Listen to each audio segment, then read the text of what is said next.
My brother smirked across the family dinner table and said I did not deserve to carry our last name. My mother nodded in agreement. My father stared at his plate. Everyone waited for me to fall apart. Then my grandfather slowly stood up and said, "Then she will carry mine and everything that comes with it." My brother's smile vanished instantly as he begged our grandfather not to do this to him. My name is Camille. I am 35 years old, and somehow I am still healing from the deep wounds my family inflicted on me over the years. As a successful crisis public relations and brand strategist, I managed to escape their toxic environment, but I maintained occasional contact out of a misplaced sense of obligation. Before I continue this story, let me know where you are watching from in the comments below. Hit that like button and subscribe if you have ever had to stand up to family members who severely underestimated your worth and tried to tear you down. Growing up in the affluent enclaves of Atlanta, Georgia, specifically in the wealthy neighborhoods of Buckhead and Alpharetta, meant everything was about legacy image and high society politics. To the outside world, the Sterling family represented the pinnacle of Black excellence. My father, Elias, was a highly regarded community leader and the head pastor of a massive megachurch with a congregation of thousands. My mother, Vivian, was an image-obsessed socialite who sat on the boards of multiple charities and treated Atlanta society like her own personal chessboard. They projected a flawless image of grace, faith, and prosperity. But inside our sprawling mansion, emotional coldness and rigid hierarchies dictated every interaction. The family dynamics were crystal clear from the moment I was old enough to understand them. My older brother Julian was the golden child. He was the legacy son born to inherit the massive logistics and supply chain empire my grandfather had built from scratch. Julian could do no wrong. His failures were swept under the rug, and his mediocre achievements were celebrated as strokes of pure genius. I, on the other hand, was the disappointment simply because I refused to play the submissive, quiet role they assigned to me. I had declined to work at the family firm, choosing instead to build my own path. In their eyes, this made me a rebellious outsider. The climax of this lifelong tension happened last night in the private VIP dining room of Chop's Lobster Bar, one of the most exclusive steakhouses in Buckhead. The room smelled of aged leather, expensive bourbon, and the suffocating weight of my family's expectations. We were supposed to be having a celebratory dinner for my parents' 40th wedding anniversary. The long mahogany table was littered with the remnants of a sprawling feast. Wagyu tomahawk steaks, butter poached lobster tails, and empty bottles of imported Cabernet that cost more than a mortgage payment. For 2 hours I had endured the usual thinly veiled insults about my life choices. I kept my responses polite, and my face a mask of pleasant indifference, exactly as my crisis management training had taught me. Then the waiter entered the private room carrying a thick black leather folder. He stepped respectfully toward my father at the head of the table, but Julian intercepted him. My brother snatched the folder from the waiter's hand, flipped it open, and let his eyes scan the numbers. A nasty, familiar smirk spread across his face. It was the same cruel smile he used when we were children, right before he broke one of my toys and blamed it on me. Without a word of warning, Julian stood up, leaned across the wide table, and threw the heavy leather-bound bill directly at my chest. It hit my silk blouse hard and landed with a loud thud on my dessert plate, splashing a drop of raspberry sauce onto the pristine white tablecloth. The total sitting right there in bold black ink was $10,240. I looked up at my brother, my heart maintaining a steady, calm rhythm. Julian sneered at me, his voice booming so loudly it practically rattled the crystal chandeliers above us. "Pay up, Camille," he demanded, crossing his arms over his tailored suit. "Since you are just a spinster freelancer who refuses to join the family business, consider this paying your dues. It is the least you can do for being a constant embarrassment to the Sterling legacy." The room went dead silent. The only sound was the faint clinking of ice in someone's glass. That is when Chloe chimed in. Chloe was Julian's white wife, a woman who had married into our legacy, black wealth, and quickly mastered the art of weaponizing Southern microaggressions. She placed a perfectly manicured hand over her heart, her blue eyes wide with fake calculated sympathy. "Bless your heart, Camille," she said, her drawl thick and dripping with absolute condescension. Julian is just so stressed managing the actual family empire while you play around on your little laptop all day. We know things must be tight for you right now, doing odd jobs on the internet. If you cannot afford it, maybe we can help you set up a payment plan, sweetie. Her words were designed to cut, carefully constructed to remind me of my place at the absolute bottom of the family hierarchy. In this family, if you were not running the logistics company or standing behind a pulpit, your career was considered a cute hobby. It did not matter that I had graduated at the top of my class. It did not matter that I had spent the last 10 years building a fierce reputation as a brilliant brand strategist. To them, my independence was a direct insult to their control. They needed me to be the struggling single 35-year-old failure so that Julian could shine brighter by comparison. Julian, who had secretly driven 3 of the family company's regional branches into the ground and relied on our father to bail him out of every bad investment he ever made. I shifted my gaze toward my parents, waiting for the inevitable defense that I knew would never come. My father, the great Pastor Elias, simply stared straight ahead, swirling the amber liquid in his glass. He refused to look at me, actively endorsing my public humiliation with his silence. He was a man who preached about love, grace, and family unity every Sunday morning to thousands of devoted followers, but he reserved absolutely none of that grace for his own daughter, my mother. Vivian elegantly dabbed her lips with a linen napkin, not even bothering to hide her satisfaction. She took a slow, deliberate sip of her wine. Her silence spoke volumes. I was supposed to break. I was supposed to cry, to beg, to feel the crushing weight of their disapproval, and finally surrender my independence. They wanted me to completely fall apart, to admit defeat, and to come crawling back to the family firm begging for a meaningless title just to secure their conditional love. I slowly reached for my glass of sparkling water, took a measured sip, and set it down quietly. I picked up the leather folder from my plate, brushing off a stray crumb. I did not shed a single tear. I did not raise my voice. I simply reached into my designer handbag, a custom piece that cost more than Chloe's entire wedding registry, and pulled out a solid titanium Centurion American Express card. The heavy black metal caught the dim light of the dining room as I tossed it casually onto the bill. I looked directly at my sister-in-law, letting a cool, razor-sharp smile form on my lips. "Thank you for your immense concern about my little laptop, Chloe," I said, my voice carrying the smooth, unwavering authority of a woman who knew exactly what her time and energy were worth. "But you really do not need to worry about setting up a payment plan for me. In fact, that little laptop you just mentioned secured a 7-figure crisis management contract with an international tech conglomerate just this morning. So I think I can handle covering the appetizers for my brother, considering he is currently defaulting on half of his corporate loans." Chloe's mouth dropped open, the fake southern sweetness evaporating instantly from her face, leaving behind a mask of pure shock. The blood drained completely from Julian's cheeks. He stared at the black titanium card sitting on the table, realizing in real time that his grand theatrical humiliation tactic had just backfired spectacularly. I had just dismantled his entire narrative of my failure with a single undeniable piece of metal. Furious that I had not only survived his attack, but completely overpowered it, Julian slammed both his hands down on the mahogany table. His chair screeched backward against the hardwood floor as he stood up hastily, his face twisted in absolute uncontrollable rage. He pointed a shaking finger directly at my face, abandoning all pretense of being the composed, sophisticated heir to the Sterling Empire. "You do not deserve to carry our last name," he spat, his voice shaking with a toxic venom that filled the entire room. "You are a stain on this family, Camille. A complete and utter stain." The echo of Julian screaming that I was a stain on the family bounced off the polished mahogany walls of the private dining room.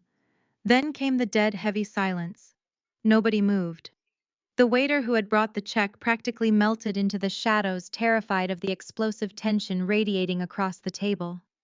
I kept my eyes locked on my brother, watching the vein in his neck pulse furiously against his stiff white collar. I waited for someone and anyone to tell a 38-year-old man to sit down and stop throwing a temper tantrum in a 5-star restaurant. Instead, my father finally found his voice. Elias cleared his throat, using that booming, resonant tone he had perfected behind the pulpit of his massive Atlanta megachurch.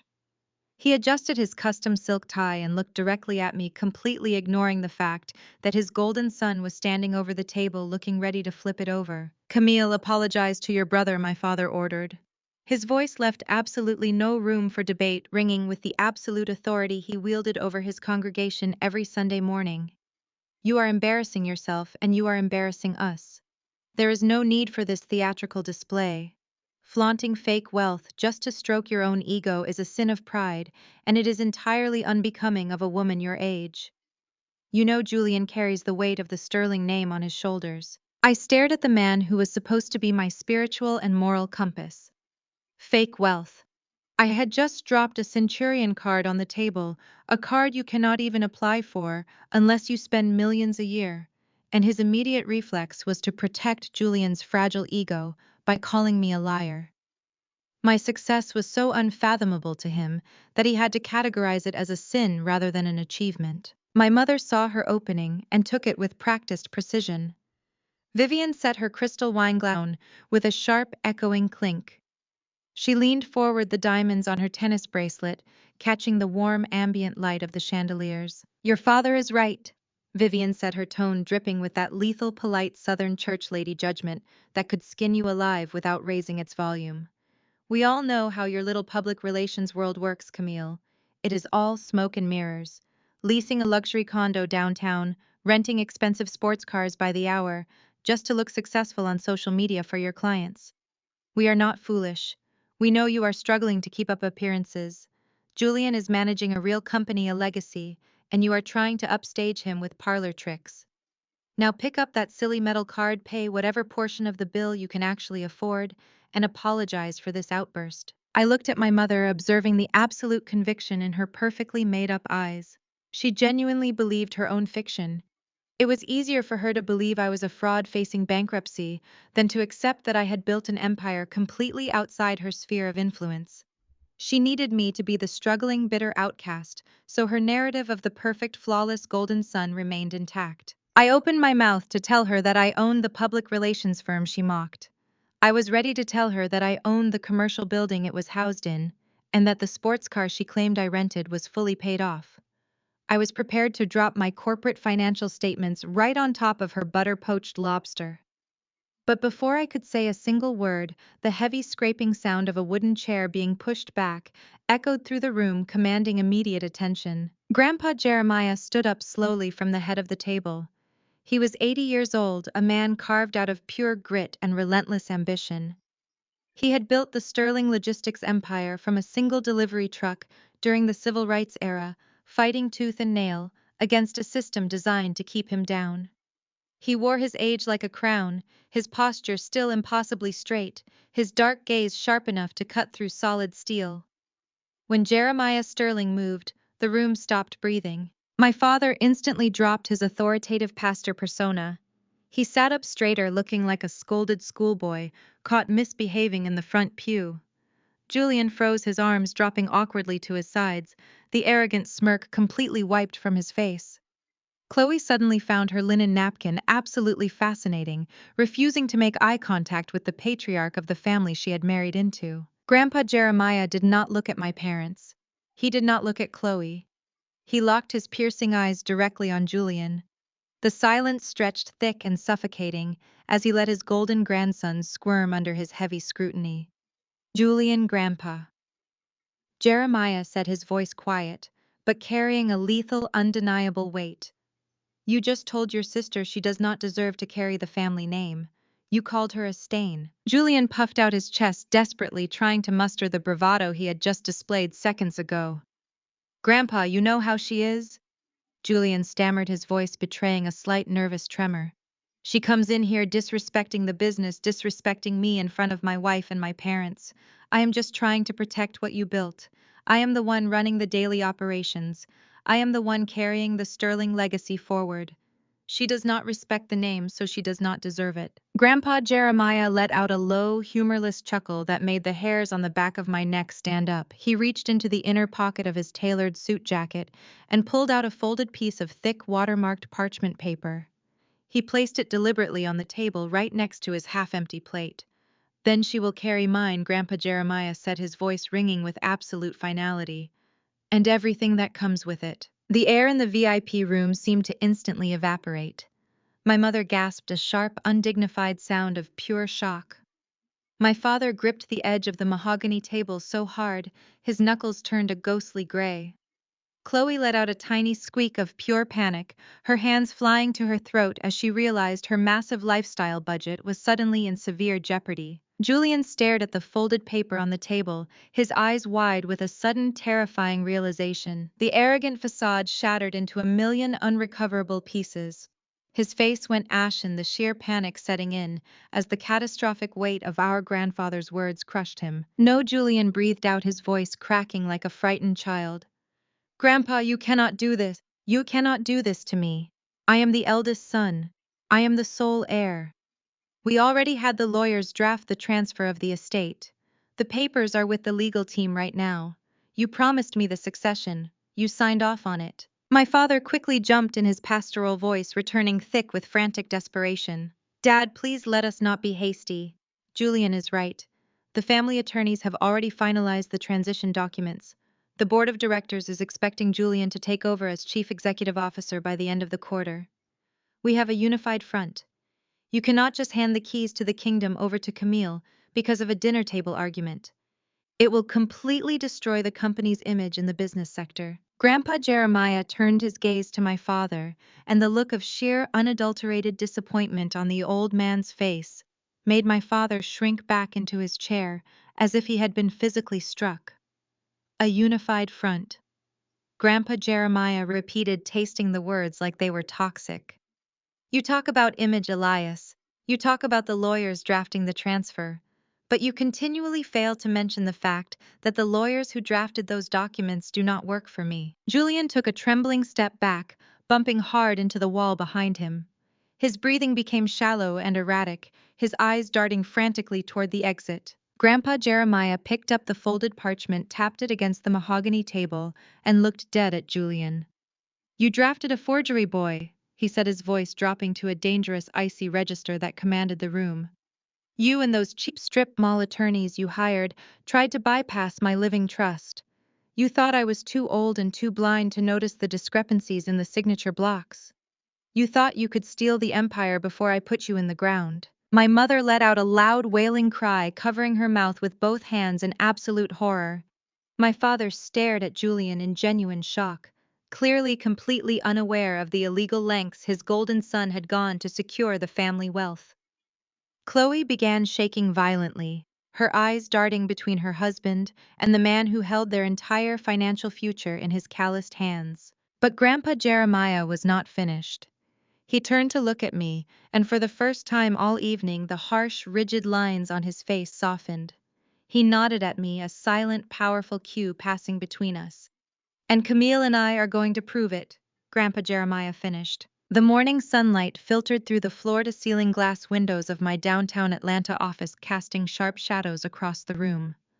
My public relations firm occupied the entire top floor of one of the most prestigious commercial towers in the city. It was a sprawling monument of polished concrete, white marble, and sleek modern art. I had built this crisis management empire entirely with my own hands, brick by metaphorical brick, while my family assumed I was doing basic freelance work out of a noisy coffee shop. I sat behind my massive clear glass desk, sipping a black espresso and reviewing the preliminary forensic audit reports my grandfather had sent over the night before. The financial numbers on Julian were far worse than I had ever imagined. The quiet calm of the morning suddenly shattered when the polished chrome doors of my private executive elevator slid open with a sharp, aggressive chime. Julian stormed past my receptionist, his face flushed with the same manic, uncontrolled energy he had displayed at the steakhouse the night before. Chloe was right beside him, her designer heels clicking frantically against the marble floor. But they did not come alone. Trailing behind my brother like obedient, nervous lapdogs were three men in cheap, ill-fitting suits carrying battered briefcases. They looked exactly like the kind of strip mall attorneys who advertised on highway billboards, the kind of desperate legal muscle you hire in the middle of the night when no respectable corporate firm will take your completely fabricated case. Julian marched directly into the center of my office, not even bothering to knock, and slammed a thick stack of legal documents onto the center of my pristine desk. He leaned forward, planting both hands on the glass, a triumphant, unhinged smile plastered across his face. "You really thought you and that crazy old man were going to take what rightfully belongs to me?" Julian snarled, tapping his index finger violently against the stack of papers. "You thought you could just humiliate me in front of my own family and steal my succession. Well, I spent all night on the phone with my legal team. This is an emergency medical injunction. As of 9 o'clock this morning, we have officially filed a petition with the court to declare Jeremiah Sterling medically incompetent. We are stating on the legal record that he is unfit to manage his own estate, unfit to make business decisions, and absolutely unfit to change the terms of his living trust." Chloe stepped up beside him, crossing her arms and looking around my immaculate office with a sneer of manufactured pity. She let out a breathy, condescending sigh, weaponizing her fake Southern charm. "We really hate to do this to poor Grandpa Jeremiah, Camille," she said, her voice dripping with a sickly sweet poison. "We know his mind is failing him rapidly. It is truly tragic how severe dementia can make an old man turn against his own blood and legacy. But Julian has a heavy responsibility to protect the family assets from opportunistic vultures who want to manipulate a sick, confused elder." She looked at me, her blue eyes turning cold and calculating. "The court is going to freeze everything today. You are getting nothing, sweetie. Not a single dime of the Sterling money." One of the cheap lawyers cleared his throat, trying to puff out his narrow chest and look intimidating in a room that clearly intimidated him. He pointed a stubby, shaking finger in my direction. "Miss Sterling, any attempt to execute the forged documents your grandfather presented at dinner last night will result in immediate criminal charges for elder abuse and corporate fraud. We demand that you hand over any files, passwords, or communications pertaining to the Sterling Logistics empire right now. Failure to comply will result in a warrant for your arrest." I did not move a single muscle. I did not blink. I simply leaned back in my ergonomic leather chair and steepled my fingers, letting them bask in their complete and utter delusion. Before I could even issue a response to the pathetic legal threat, the heavy glass doors to my office swung open again. My parents, Vivian and Elias, strode into the room, acting like they owned the very air we were breathing. My father wore his dark Sunday preaching suit, and he immediately projected the booming, commanding voice he used to silence a congregation of 5,000 people. "Camille, this foolish, embarrassing rebellion ends right now." My father thundered, his voice reverberating off the high ceilings. "I will not have my daughter dragging this respected family into a public courtroom.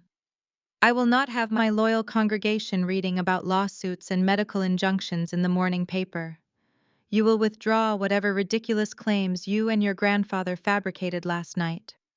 You will sign a legal statement acknowledging that Jeremiah is suffering from severe cognitive decline, and you will step aside immediately so your brother can assume his rightful position as head of this family." My mother stepped forward, her eyes narrowing with a familiar toxic resentment.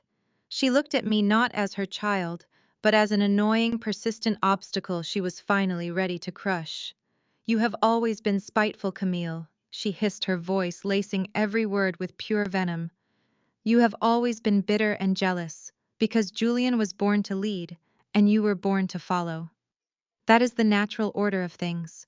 We tried to give you a good life. We tried to let you play at being an independent business owner, so you would not feel so incredibly inadequate next to your brother's massive success. But you have crossed a dangerous line, and you are entirely out of your depth." She took another step closer, pointing a perfectly manicured nail at my face. "If you do not drop this absurd vendetta right this second, Elias and I will cut you off completely. We will ruin your professional reputation in this city by tonight. And we will start by legally evicting you from that luxury Buckhead condo we so graciously let you rent. We pay for your lifestyle, Camille. You will be out on the street with your little bags packed by the end of the week, and we will personally make sure no respectable landlord in Atlanta ever signs a lease with you again.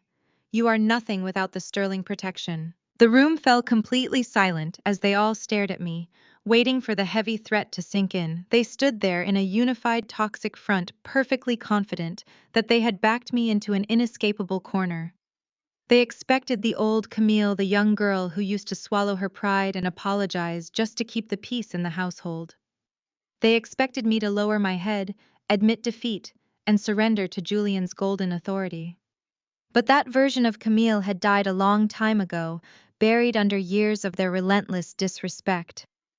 I looked at my mother, then at my father, and finally let my eyes rest on Julian's smug, anticipating face. I slowly reached my hand forward and tapped a small silver button on the control panel embedded smoothly into the surface of my desk.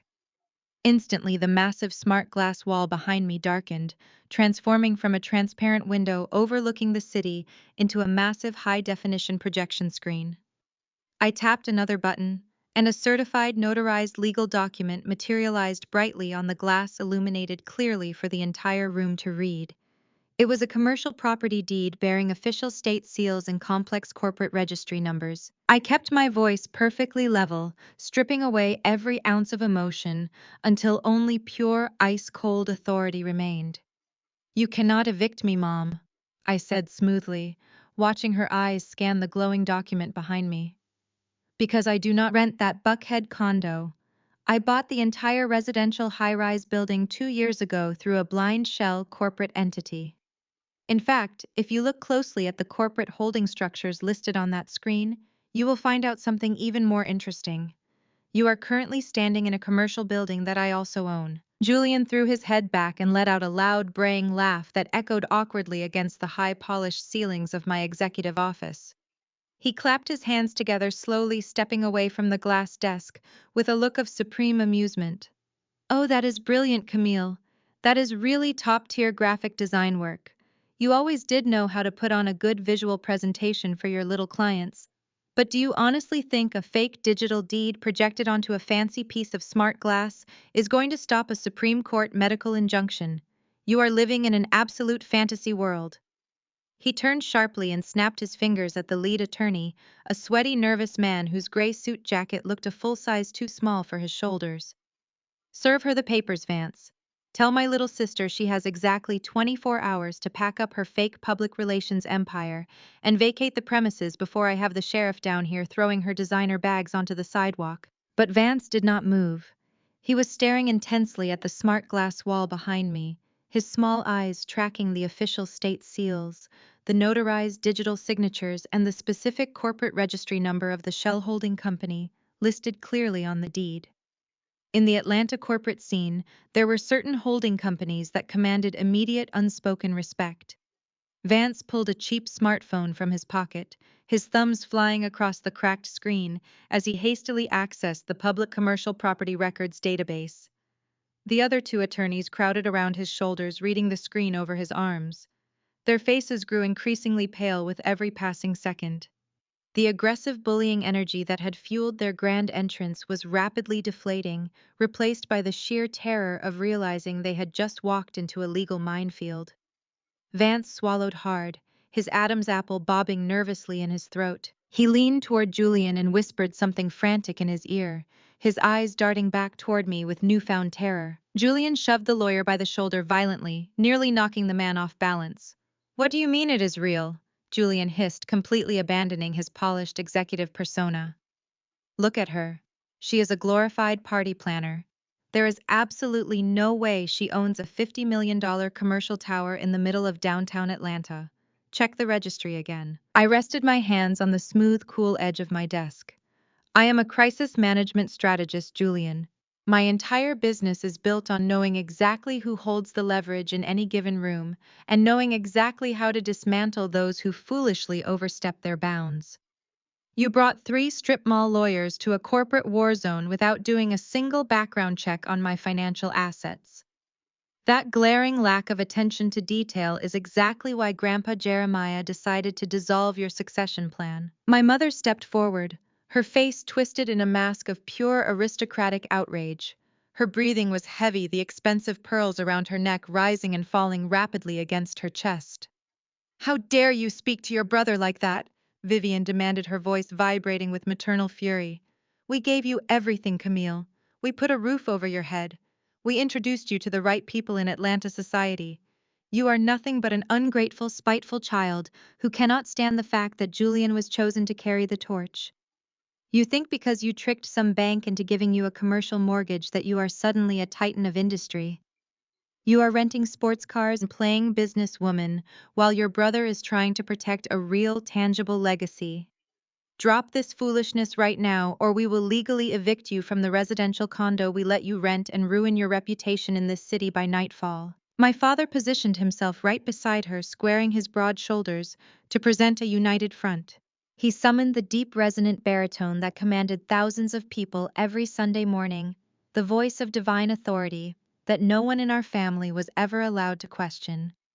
Camille Sterling, you will cease this embarrassing rebellion immediately. Elias thundered, pointing a heavy, accusing finger directly at my face. Honor thy father and mother. You will respect the natural order of this family.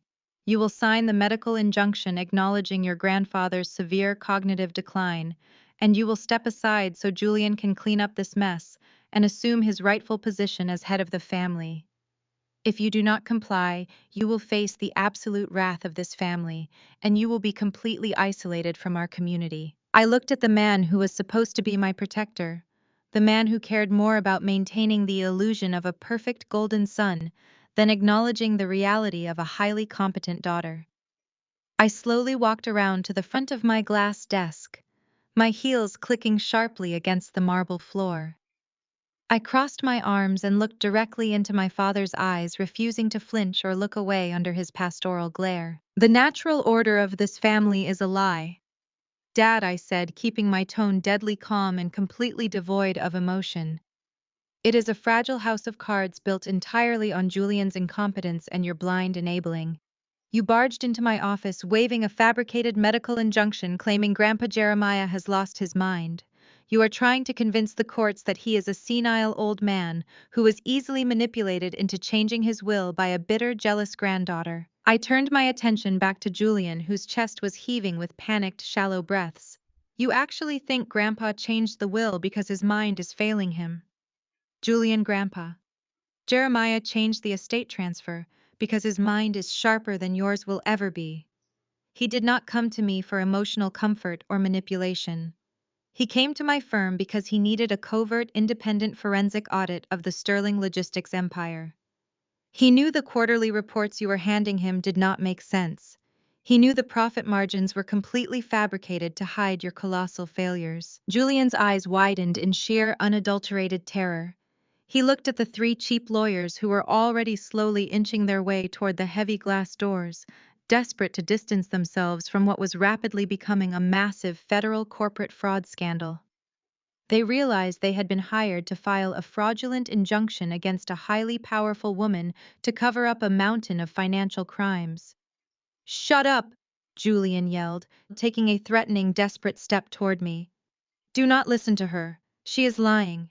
She is making all of this up to steal my company and ruin my life." I turned around, walked back to my desk, and opened a biometric drawer built seamlessly into the structure.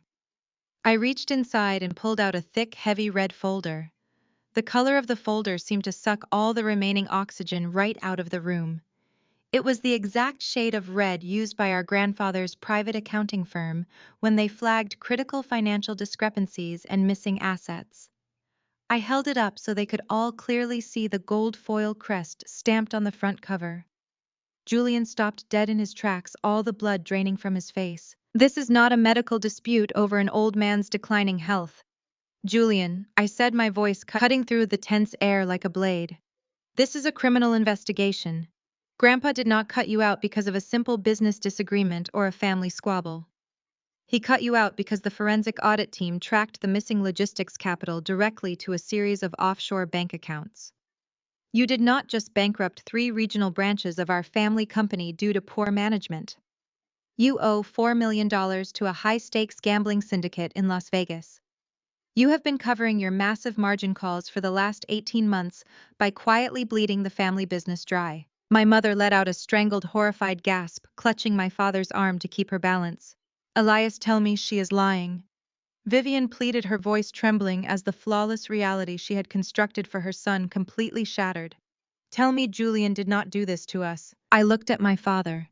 His face was devoid of all color, his pastoral authority completely evaporated. He looked like a man standing on the gallows waiting for the floor to drop. I walked forward and firmly slid the heavy red folder across the smooth glass table directly toward him.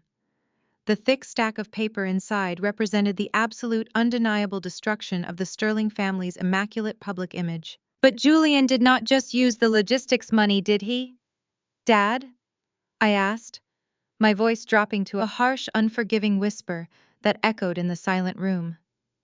When Julian ran out of corporate funds to steal, he came crying to you. Grandpa came to me because the auditors discovered Julian used the family's legacy church fund to pay off those massive Vegas gambling debts. And Dad, you co-signed every single one of the unauthorized withdrawals. My father stared down at the red folder as if it were a venomous snake preparing to strike. He could not speak. He could not defend himself. The great Pastor Elias was entirely silenced by the undeniable proof of his own sins. I turned my back on them, walked calmly to my leather chair, and pressed the silver button on my intercom system. Security. I said, my voice projecting clearly and calmly into the receiver. Please escort my tenants out of my building. The sanctuary of Genesis Cathedral in Alpharetta was less of a house of worship and more of a corporate arena, bathed in stained glass light. With a seating capacity of over 5,000, it was the crown jewel of my father's carefully curated public image. This was his territory, his kingdom, and by Sunday morning he had decided to turn it into a public execution chamber. My father stood behind his transparent acrylic pulpit, gripping the edges so tightly his knuckles strained against his dark skin. The massive high-definition screen suspended above the choir magnified his every expression. He was sweating through his bespoke suit, his chest heaving, as he delivered a fiery, impassioned sermon about betrayal within the sacred walls of the home. His voice echoed through the state-of-the-art sound system, completely devoid of the grace he preached about on any other given Sunday. He paced across the stage, pointing his finger toward the back of the room where he knew I was sitting. He did not use my name, but in a congregation composed of Atlanta's most elite Black politicians, business owners, and socialites, he did not need to. Everyone knew exactly who he was talking about. He thundered into the microphone, his voice shaking with a manufactured righteous fury.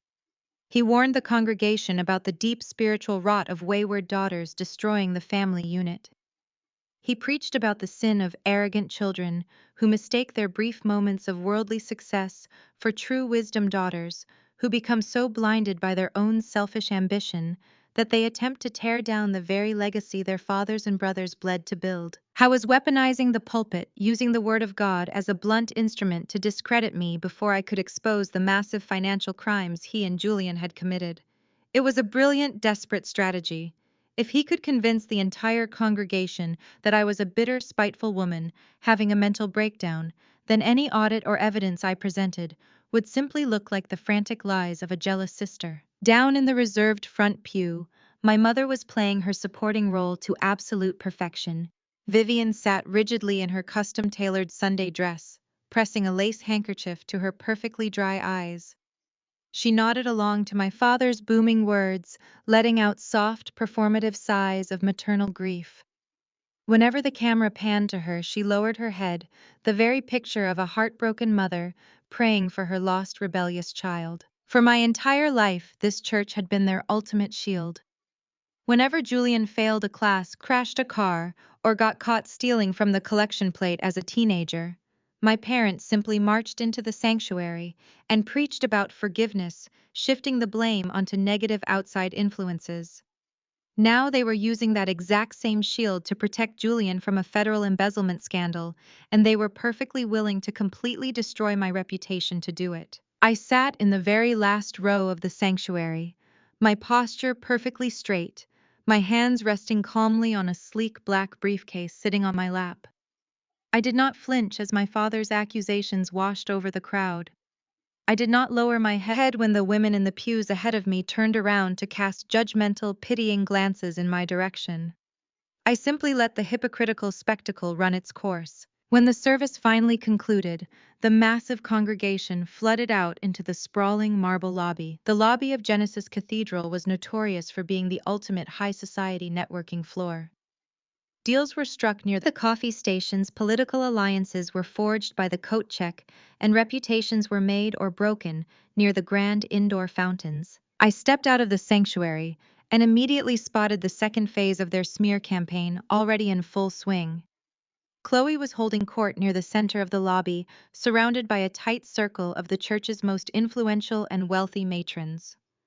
She was wearing a modest conservative dress she had clearly bought just for this performance, her blonde hair pulled back neatly, her face a mask of tragic, exhausted concern. As I walked closer, she raised her voice just enough to ensure the sound carried over the ambient noise of the crowd, making absolutely certain I would hear every single word. "It is just so hard on Julian," Chloe sighed, placing a hand over her chest as the older women leaned in with eager, gossip-hungry ears. "He loves his sister so much, but her mental state has just deteriorated so rapidly. She has been completely isolated, sitting alone in her apartment, fabricating these wild, paranoid delusions about the family business. Julian has tried to reach out and get her psychiatric help, but she just screams at him.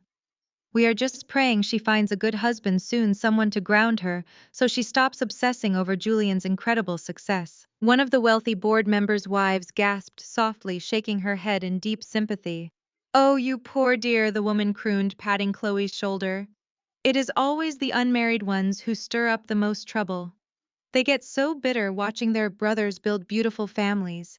You and Julian just need to stay strong." My mother materialized right beside Chloe, seamlessly joining the theatrical performance. Vivian placed a comforting arm around her daughter-in-law, looking at the surrounding matrons with a heavy, dramatic sigh. "We are relying on our church family to help us through this dark season," my mother said, her voice dripping with sorrow. "We love Camille, but we simply cannot allow her toxic jealousy to disrupt the holy work Elias and Julian are doing for this community. We ask that you just ignore any of her desperate cries for attention." They had laid their trap perfectly. They had assassinated my character, framed my independence as a symptom of mental illness, and preemptively discredited any financial evidence I might try to present. They fully expected me to crack under the immense social pressure. They expected me to hear those humiliating whispers, feel the burning judgment of my own community, and run out the heavy glass doors of the church in tears, thoroughly defeated by their unified wall of lies. I did not run. I did not cry. I did not even break my stride. I adjusted my grip on the sleek black briefcase in my hand. Inside that briefcase was the heavy, undeniable truth. It held the fully executed independent forensic audit that Grandpa Jeremiah had ordered. It contained the exact bank routing numbers, the forged signatures, and the devastating proof that Julian had transferred over $1 million from the cathedral's youth outreach program directly to a high-stakes gambling syndicate to cover his margin calls. I walked with absolute chilling purpose across the polished marble floor. I did not look at Chloe, who suddenly stopped mid-sentence as she noticed me advancing. I did not look at my mother, whose fake, sorrowful smile instantly vanished into a tight line of sheer panic. I walked directly past their little circle of gossip, ignoring the sudden stunned silence that rippled through the lobby as people parted to let me through. My eyes were locked entirely on the far end of the grand lobby, right next to the massive cascading baptismal font. Standing there in a tight, exclusive circle were the 5 men who actually controlled the lifeblood of Genesis Cathedral. They were the senior members of the church financial board. These were the ruthless, pragmatic businessmen who managed the church's multi-million-dollar investment portfolios, the men who demanded absolute fiscal transparency and who held the power to strip my father of his pulpit in a matter of hours. I approached them with the steady, measured confidence of an executioner stepping up to the block, the head deacon. A tall, imposing man who had known me since I was a child stopped talking and looked down at the black briefcase in my hand, his brow furrowing in confusion. I stopped right in front of him, planting my feet firmly on the marble floor, completely ready to tear my family's pristine, holy facade down to its very foundations. The polished marble floor of the lobby seemed to amplify the frantic clicking of my mother's heels as she sprinted across the atrium. Vivian was not a woman who ran. She glided, she strolled, she held court. But in this exact fraction of a second, the meticulously maintained matriarch of Genesis Cathedral was absolutely sprinting her pristine Sunday facade, cracking under the sheer unadulterated terror of what I was about to do. I had barely planted my feet in front of the church financial board when her manicured hands clamped down onto my forearm like a vice. Her fingernails dug sharply through the fabric of my tailored blazer, desperate to physically drag me away from the baptismal font. "Camille, stop this insanity right now," Vivian hissed. Her voice was a strained, breathy whisper, carefully modulated to avoid echoing across the cavernous room, but vibrating with a hysterical panic. She leaned in close, her expensive floral perfume failing to mask the sour scent of her sheer desperation. "You are embarrassing this family in the house of God. You are humiliating your father in front of his board of directors. Whatever petty vindictive lie you have inside that briefcase, you will turn around and march out those doors right this instant. If you open that case, I swear to you, I will personally see to it that you are dead to this family. You will be erased." I did not break my gaze away from the head deacon, a towering, fiercely intelligent venture capitalist named Marcus Thorne. Marcus had served on the financial board for 15 years. He was not a man who was easily swayed by pastoral charisma or religious guilt trips. He was a man of ledgers, profit margins, and ruthless accountability. He stared down at my mother's white-knuckled grip on my arm, his thick eyebrows knitting together in a sharp display of suspicion. I slowly turned my head to look at my mother. I felt no sorrow, no lingering childhood desire for her approval, and absolutely no fear of her empty threats. "You erased me a long time ago, Mom," I said, my voice eerily calm, slicing through her hysterical panic with absolute precision. "You erased me the day you decided Julian's fragile ego was more important than my reality." With one smooth, practiced motion, I twisted my arm and effortlessly broke her grip. Vivian stumbled backward, her custom heels slipping awkwardly on the slick marble. She let out a soft, mortified gasp as she collided lightly with one of the ornate stone pillars. The sudden physical rejection completely short-circuited her brain. She looked around wildly, her eyes darting toward the high society matrons who were now watching the unfolding drama with unblinking, ravenous fascination. Her weaponized social pressure had failed, and she had absolutely no backup plan. I turned my full, undivided attention back to the 5 powerful men standing in a tight semicircle around the cascading waters of the baptismal font. I did not whisper. I did not keep my voice constrained to a polite, deferential volume. I engaged the exact same vocal projection I used when commanding a boardroom full of hostile corporate executives. "Gentlemen," I announced, my voice ringing out clear and authoritative, slicing cleanly through the ambient chatter of the massive lobby. Hundreds of heads snapped in my direction. Conversations died instantly. The clinking of coffee cups and the rustling of Sunday programs ceased. Within 5 seconds, the sprawling atrium of Genesis Cathedral went completely, deafeningly silent. Since my family is so incredibly concerned with spiritual transparency this morning, I continued, letting my words echo off the stained glass windows. And since my father just dedicated his entire Sunday sermon to the absolute necessity of rooting out deception from within the home, I thought it was only right to honor his holy mandate. I thought the board of directors should see the independent forensic audit that Grandpa Jeremiah ordered before his legal authority is fraudulently stripped away. Marcus Thorne shifted his weight, his dark eyes locking onto the sleek black briefcase in my hand. His posture stiffened, the instincts of a seasoned financial predator instantly taking over. "What audit?" Camille Marcus asked, his deep voice carrying a dangerous, demanding weight. "Your father assured this board that the Sterling Logistics empire was restructuring due to standard market fluctuations. He assured us that Jeremiah was stepping down purely due to rapid cognitive decline. Are you standing here in this sanctuary telling us that the pastor of this church lied to the financial board?" From the corner of my eye, I saw my father pushing his way through the frozen crowd. Elias was sweating profusely, his expensive silk tie suddenly looking like a noose around his thick neck. Julian was right behind him, his face completely devoid of color, looking like a cornered animal, desperately searching for an exit that did not exist. Chloe had completely abandoned her tearful, pious performance, her mouth hanging open in sheer, unadulterated horror as she realized the financial guillotine was finally dropping. "Camille, do not do this!" My father bellowed, his voice cracking with a pathetic, frantic desperation that completely shattered his wholly untouchable aura. He raised his hands, practically begging me across the expanse of the marble floor. "You are confused. You are letting your secular business mind cloud your spiritual judgment. This is a private family transition. We can handle this privately in my office. We do not need to trouble the board with internal misunderstandings." I ignored my father completely. He was a dead man walking, and he knew it. I pressed my thumbs against the dual silver latches of the black briefcase. The sharp metallic clicks echoed like gunshots in the dead silent lobby. I popped the lid open and retrieved a thick, heavy stack of documents bound in a brilliant blood-red folder.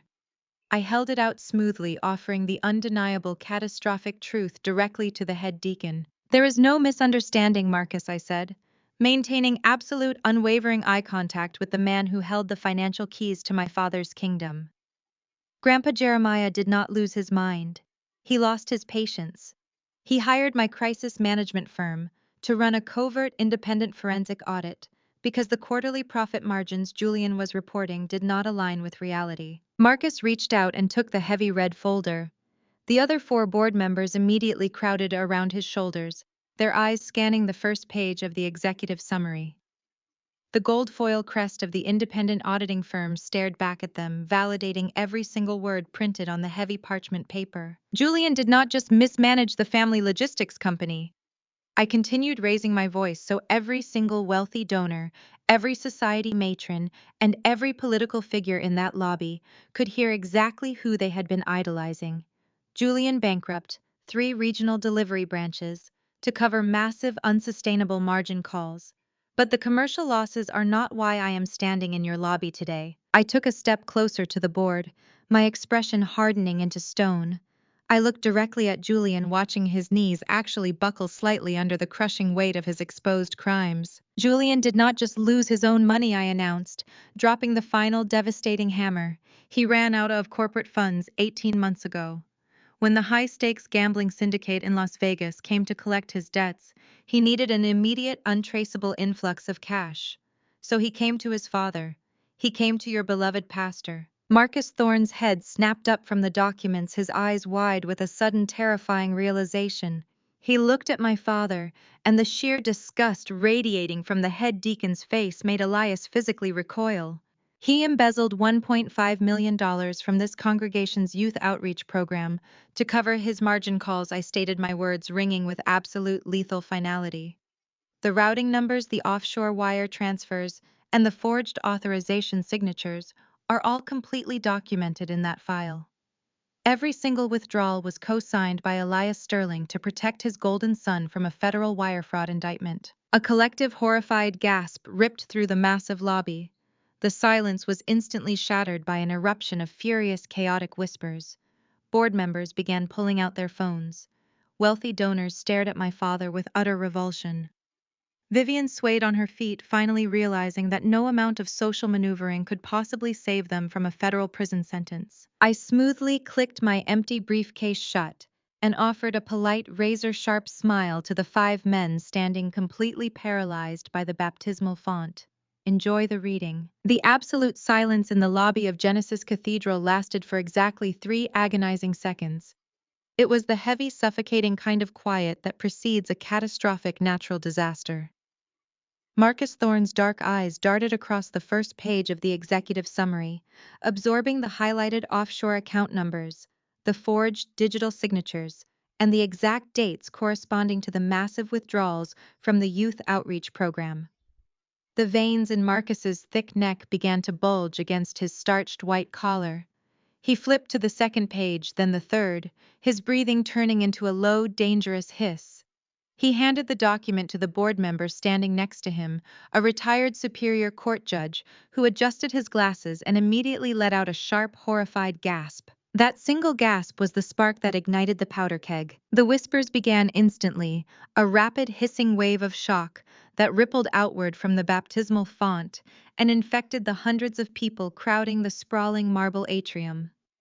The high society matrons who had just been comforting my mother suddenly stepped back, their faces twisting in revulsion as the gravity of the accusation sank in. This was not a private family squabble over a business inheritance. This was the absolute desecration of the congregation's most sacred trust. The Youth Outreach Fund was the crown jewel of Genesis Cathedral's charity work, funded by the hard-earned tithes of the community, designed to keep vulnerable teenagers off the streets of Atlanta.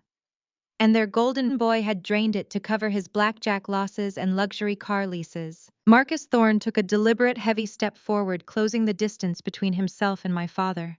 He did not look at Elias as his pastor. He looked at him as a criminal liability. Elias Marcus rumbled his voice, carrying a lethal, booming authority that completely dwarfed my father's usual Sunday resonance. You have exactly 10 seconds to tell me that this independent audit is a complete fabrication.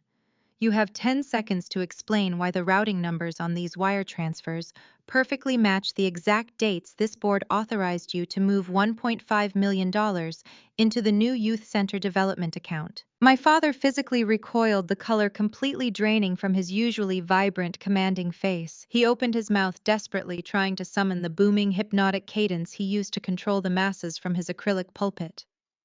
Brethren, he stammered, raising his hands in a frantic, placating gesture. The sweat was now pouring down his forehead, soaking the expensive collar of his custom suit. Let us not allow the enemy to sow seeds of division in the house of the Lord. There is a spiritual explanation for the reallocation of these funds. We must pray on this matter before we let secular accusations tear our community apart. Do not dare quote scripture to me while you are standing on stolen money, Marcus roared, slamming the heavy red folder against the edge of the stone baptismal font. The sharp crack echoed like a gunshot, making several people in the surrounding crowd physically jump. There is no spiritual explanation for wire fraud, Elias. You looked this board in the eye and swore those funds were secured. You co-signed these withdrawals. You authorized the transfer of our community's future to a high-stakes gambling syndicate to protect this worthless, entitled boy. The illusion of Elias Sterling's wholly untouchable authority shattered into a million irreparable pieces. The remaining board members moved in, effectively boxing him against the marble pillar. They demanded the master keys to the executive financial offices. They demanded his immediate surrender of the corporate church credit cards. My father shrank under their glaring scrutiny, his broad shoulders curling inward, his face twisting into a mask of pathetic, undeniable guilt. He was no longer the spiritual titan of Atlanta. He was just a terrified, corrupt old man caught red-handed. A few yards away, the reality of the situation was crashing down on Chloe with the force of a runaway freight train. Her entire identity within this church, her entire social standing in the city, was built entirely on her status as Julian's flawless, wealthy wife. She had spent the last 3 years parading around this predominantly African-American congregation, wielding her blonde hair and her Southern belle entitlement like a shield, expecting everyone to cater to her simply because she married the golden heir. But that shield was completely useless now. The congregation, betrayed and furious, turned their piercing, unblinking glares directly onto her. They looked at her designer dress, her diamond tennis bracelet, and her imported leather handbag, suddenly realizing exactly who had paid for those luxuries. Chloe's eyes widened in sheer panic as the high society matrons actively turned their backs on her, whispering loudly about the audacity of stealing from children to fund a luxury lifestyle. The carefully constructed mask of the pious, concerned sister-in-law melted off her face, replaced by the frantic, self-preserving instinct of a cornered rat. She spun around and grabbed Julian by the arm, her perfectly manicured fingernails digging violently into the sleeve of his suit. "Julian," she shrieked, her voice cracking with a shrill, hysterical panic that echoed over the angry murmurs of the crowd. "What is she talking about? You told me that money was a bonus. You told me the company paid out a massive executive dividend. You said we could afford the new house in Buckhead." "Keep your voice down, Chloe!" Julian hissed, his eyes darting frantically around the hostile lobby. He tried to pull his arm away, his face slick with a cold, terrified sweat. He looked like a cornered coward desperately trying to silence the wife he had lied to for years. "Just shut up and let me handle this." But Chloe was not going to sink with his ship. I am not shutting up, she yelled, shoving him backward with both hands. You stole from a church. You used a youth charity fund to pay off your disgusting Vegas debts and lied to my face about it. You are going to prison, Julian, and I am not going down with you. My mother witnessed the entire kingdom collapsing in the span of 60 seconds. She saw her husband cornered and stripped of his power by the furious board members. She saw her golden son publicly humiliated and abandoned by his own wife. Vivian realized with horrifying clarity that her weaponized social pressure had failed. Her threats were meaningless, and the pristine public image she had sacrificed her daughter to protect was completely annihilated. Desperate to regain control, desperate to distract the furious congregation and change the narrative, Vivian resorted to her ultimate final weapon. She pressed the back of her hand against her forehead, let out a loud theatrical gasp, and allowed her eyes to roll back in her head. She swayed dramatically on her expensive heels, waiting for the inevitable rush of concerned hands to catch her, waiting for the crowd to part, and the sympathetic cries to shift the attention back to the poor suffering matriarch. She swooned backward, but nobody moved. The society matrons simply watched her with cold folded arms. The deacons did not rush to her aid. The crowd deliberately stepped back, forming a wide, empty circle around her. Vivian hit the hard, polished marble floor with an ungraceful, heavy thud. Her designer hat skewed sideways. She lay there on the cold stone, opening one perfectly made-up eye to gauge the reaction, only to find the entire congregation staring down at her with absolute, unfiltered disgust. Her theatrical performance had failed. There was no pity left for the enablers of thieves. I did not stay to watch my father hand over his keys, nor did I wait for my mother to peel herself off the floor. My work inside Genesis Cathedral was completely finished. I turned my back on the chaos and pushed through the heavy glass doors of the lobby, stepping out into the bright, blinding Georgia sunlight. The cool morning air hit my face, crisp and clean, a stark contrast to the suffocating, toxic atmosphere I had just left behind. I walked down the wide concrete steps of the church, the sound of my heels striking the pavement with a steady, victorious rhythm. A profound, bone-deep sense of satisfaction washed over me. I had finally severed the chains of their manufactured guilt. I had stopped running, stopped accommodating, and stopped allowing them to dictate my worth. I reached the VIP parking area and approached my sleek charcoal gray Aston Martin. The car gleamed in the sunlight, a tangible manifestation of the empire I had built with my own hands. I unlocked the doors, tossed my purse onto the passenger seat, and slid behind the leather steering wheel. The quiet hum of the engine roaring to life felt like the ultimate declaration of independence. Just as I shifted the car into drive, my phone vibrated violently in the center console. The screen illuminated, displaying a text message from Julian. I did not need to open the message to feel the desperate, venomous rage radiating from his words. You are dead in this town. Watch your client list disappear by tomorrow morning, the morning after the massacre. The threat illuminated the screen of my phone, glowing harshly against the dark leather of my car interior. It was a pathetic, transparent attempt at intimidation, sent by a man who had just watched his entire kingdom crumble into dust. I did not reply to Julian. I simply shifted my car into drive and pulled out of the VIP parking lot, leaving the sprawling campus of Genesis Cathedral behind me. In my rearview mirror, I could still picture the absolute beautiful devastation I had orchestrated. The image of the church lobby descending into a frenzy of shattered illusions was permanently etched into my mind. I remembered the exact moment the tide turned. I remembered the board demanding answers from Elias, who could only stammer incoherently, his booming pastoral authority evaporating in mere seconds. I remembered my mother's theatrical, desperate faint onto the polished marble floor. Vivian had expected a rush of sympathetic hands to catch her, a chorus of concerned gasps, to instantly shift the narrative back to her suffering.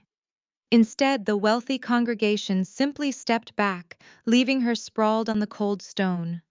Nobody rushed to her aid. Nobody offered her a handkerchief. They simply stared with unblinking, unfiltered disgust. And then there was Chloe. The memory of my sister-in-law's frantic realization was the sweetest parting gift. I remembered how Chloe had grabbed Julian's arm, her perfectly manicured fingernails digging violently into his expensive suit. Her inherent white privilege had completely failed to shield her from the glaring, betrayed eyes of the predominantly African American congregation. The people she had patronized for years were now looking at her designer dress and realizing exactly whose stolen tithes had paid for it. "You told me that money was a bonus," Chloe had snapped at Julian, her voice shrill and echoing over the chaotic murmurs of the crowd. Her face had twisted into a mask of pure terror, terrified not of her husband's moral decay, but of her own impending social ruin. That was yesterday. Today was Monday morning, and Julian was executing the exact threat he had sent to my phone. He knew he could not save himself from the federal wire fraud indictment that was surely coming, so he had decided to take me down with him. The Scorched Earth Campaign.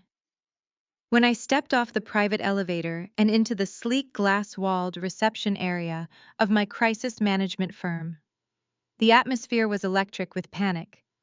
My entire staff was operating at a frantic, chaotic pace. Telephones were ringing incessantly, a discordant symphony of flashing red lines. My lead account executive, David, intercepted me before I even reached my office door. His tie was loosened, and he was gripping a printed dossier tightly in his hands. Julian launched a massive smear campaign at 5 in the morning. David said, his voice clipped and professional, though his eyes betrayed his deep concern. He leveraged every single remaining contact within the Sterling Logistics vendor network. He bypassed standard communication channels and went directly to the executive boards of our top 5 PR clients. I set my briefcase down on my glass desk, my expression remaining completely impassive. What is the narrative?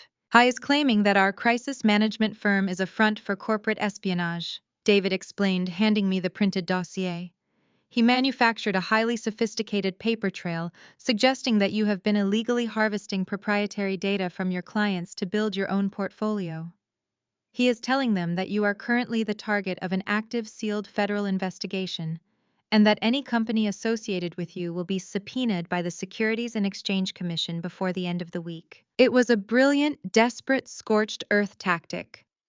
Julian was projecting his own impending federal nightmare directly onto me. He knew exactly how the corporate world operated. In the realm of high-stakes public relations and crisis management, reputation and absolute discretion were the only currencies that mattered. A rumor of an SEC investigation was worse than a guilty verdict. Corporate boards did not wait for the truth to be verified. They severed ties immediately to protect their own shareholders. "Have we lost anyone yet?" I asked, skimming the fabricated documents. The forgeries were remarkably detailed, likely drafted by the very same expensive fixers Julian had used to drain the church accounts. 3 of our mid-level clients just sent termination notices via their legal departments, David answered grimly. They invoked the morality clauses in their contracts. But that is not the primary issue. Apex International just called. The CEO's office demands your presence immediately. They want a face-to-face meeting, and they want it in exactly 45 minutes. The air in my office seemed to drop 10 degrees. Apex International was a massive, sprawling tech conglomerate. They were our cornerstone client, representing nearly 40% of our firm's annual revenue. If Apex dropped me today, the cascading effect would trigger a mass exodus. My firm would be completely bankrupted by Friday. Julian knew exactly where to strike. He knew that I was funding Grandpa Jeremiah's expensive, aggressive legal defense out of my own pocket. Without the revenue from my firm, I would be unable to retain the high-powered attorneys necessary to protect Jeremiah from Elias and Julian's fraudulent conservatorship. "Tell my driver to bring the car around," I instructed David, my voice devoid of panic. "Prepare our own counter dossier. Compile every single piece of evidence from the church audit. Prepare the wire transfer logs, the offshore account details, and the forged authorization signatures. I am not going to defend myself against a ghost. I am going to show Apex exactly what a real federal indictment looks like." The subterranean ambush. The drive to the downtown Atlanta headquarters of Apex International was tense and completely silent. The towering steel and glass skyscraper loomed ahead, a fortress of corporate power that held the fate of my entire livelihood within its walls. My driver navigated down the steep spiraling ramp into the subterranean VIP parking garage. The concrete cavern was dimly lit, echoing with the low hum of luxury vehicle engines and high-grade ventilation systems. I stepped out of the back seat of my car, gripping the handle of my leather briefcase tightly. The heavy, undeniable proof of Julian's guilt was secured inside. I took a deep breath of the cool, recycled air, preparing to walk into the boardroom and fight for my professional life. As I approached the private executive elevator bank, the sharp, unmistakable clatter of designer heels echoed through the empty concrete structure. A shadow detached itself from the side of a massive concrete pillar. It was Chloe. She was waiting for me. She wore a severe black designer trench coat, her blonde hair pulled back into a tight, severe bun. The pious, sweet Southern belle facade had been completely incinerated. The woman stepping into my path was a venomous, cornered socialite who was watching her entire universe collapse. She had tracked me down, undoubtedly using her family's country club connections to monitor the Apex executive schedules, just to twist the knife before I faced the firing squad. "You actually think you can win this?" Chloe sneered, stepping directly into my path and blocking the polished steel doors of the elevator. Her face was contorted with a vicious, unadulterated hatred. "You think walking into a boardroom with your little documents is going to save you?" I stopped 3 feet away from her, my posture perfectly straight, my expression an impenetrable mask of ice. "Step aside, Chloe. You are trespassing on private corporate property." She laughed, a harsh, grating sound that bounced off the concrete walls of the garage. The gloves were completely off. She no longer needed to pretend to be the dutiful Christian wife. She stepped closer, her eyes blazing with raw elitist entitlement. "Julian is a legacy son," Chloe snarled, practically spitting the words at me. "You're a nobody. You have always been a nobody. Do you honestly think the corporate titans in this building are going to side with a bitter, estranged daughter over the sterling family name? When your clients drop you today, you won't have the cash to pay Grandpa's legal fees. You will lose your firm. You will lose your grandfather. And Julian and Elias will maintain control over everything. You played a stupid game, Camille, and now you are going to lose everything you built." I looked at her. I looked at the frantic desperation hiding just beneath her vicious bravado. She believed the lies she was telling. She genuinely believed that generational wealth, white privilege, and a manufactured legacy were enough to overpower the cold, hard truth contained in my briefcase. She expected me to break. She expected me to panic, to argue, to beg. Instead, I simply smiled. It was a slow, terrifying, deeply confident smile that reached all the way to my eyes. The sheer serenity of my expression caused Chloe to falter. Her sneer wavered, a sudden flicker of absolute terror flashing across her face. I did not utter a single word in response. I did not need to. I smoothly stepped past her, the fabric of my tailored blazer brushing lightly against her heavy trench coat. I pressed the call button for the executive elevator. The polished steel doors slid open immediately with a soft, welcoming chime. I stepped inside the brightly lit cab, turned around, and maintained unblinking eye contact with my terrified sister-in-law as the heavy steel doors smoothly slid shut, sealing me inside and carrying me upward to the corporate guillotine. The elevator ascended with a silent, terrifying speed, propelling me toward the pinnacle of Apex International. The digital floor indicator ticked upward in rapid succession, each glowing red number, a heartbeat, each floor, a step closer to the corporate execution my brother had meticulously orchestrated. I gripped the leather handle of my briefcase, the smooth, cool material grounding me in the present reality. Inside were the forensic audits, the offshore wire transfer logs, and the undeniable, heavily documented proof of Julian's crimes. Chloe's shrill, desperate threats in the parking garage had not shaken me. They had only confirmed what I already knew to be true. The Sterling family relied on intimidation because they lacked actual ammunition. They operated on the assumption that their legacy name would always act as an impenetrable shield. But legacy could not shield you from federal indictments. I stepped out of the elevator into the sprawling penthouse reception area of Apex International. The entire floor was a breathtaking expanse of frosted glass, polished chrome, and minimalist corporate luxury. It was a fortress of multi-billion-dollar decision-making, a place where fortunes were minted and destroyed before the morning coffee got cold. The receptionist, a sharply dressed woman who usually greeted me with a warm, familiar smile, looked up with wide, anxious eyes. She did not say a word. She simply gestured silently toward the main executive boardroom at the far end of the corridor. I nodded, my heels sinking slightly into the plush charcoal carpet as I marched toward the towering glass walls of the conference room. As I approached the transparent walls of the boardroom, the scene inside snapped into sharp, infuriating focus. At the far end of the massive mahogany table sat Victor Vance, the ruthless, pragmatic CEO of Apex International. Victor was a man who valued absolute loyalty but worshipped profit above all else. Standing rigidly to his right was David, my lead account executive, looking pale, sweating lightly, and completely out of his depth. But it was the man sitting directly across from Victor who made my blood run cold. Julian. My brother had beaten me here. He was sitting in one of the plush, ergonomic executive chairs, his bespoke suit perfectly tailored his posture, exuding a relaxed, entitled arrogance. He had a glossy, leather-bound presentation folder open on the table in front of him. He was gesturing casually with his hands flashing that practiced, charismatic, sterling smile. He was completely in his element, leveraging his gender, his family name, and his generational privilege to systematically dismantle my entire life. I pushed the heavy glass door open. It swung silently on its heavy steel hinges, allowing me to step into the room just in time to hear the venomous climax of my brother's pitch. Julian leaned forward, resting his elbows on the polished mahogany, adopting a tone of deep, manufactured masculine sympathy.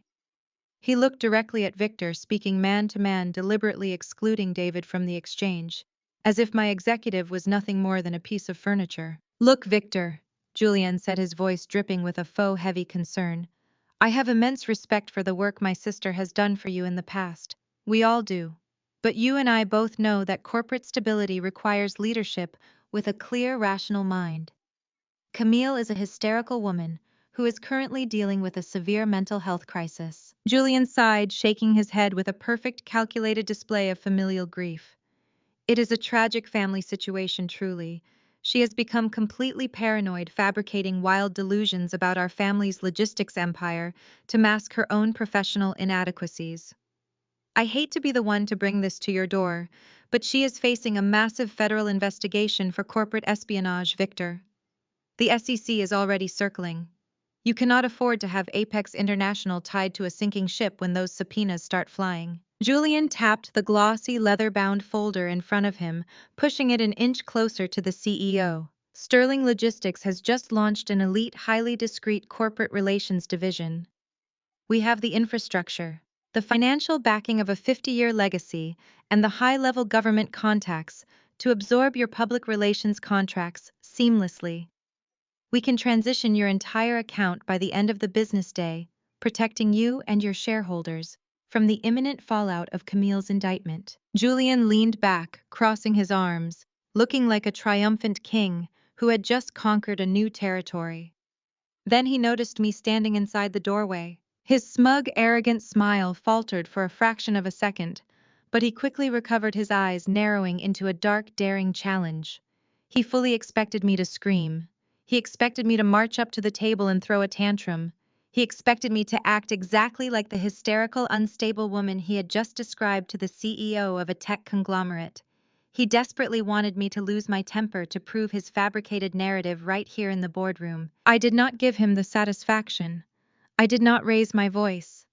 I walked slowly and deliberately across the expanse of the room. I did not look at Julian. I kept my eyes locked entirely on Victor Vance. I reached the center of the table and placed my black briefcase on the mahogany surface.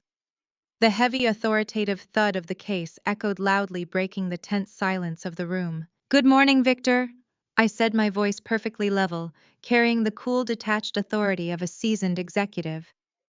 "I apologize for the slight delay.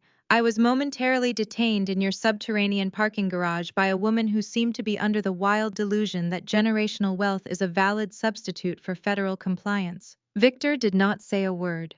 He sat perfectly still, his sharp blue eyes darting between me and Julian, his hands folded neatly on the table, waiting to see who would draw blood first. Julian scoffed, a short, dismissive sound designed to reassert his dominance over the room.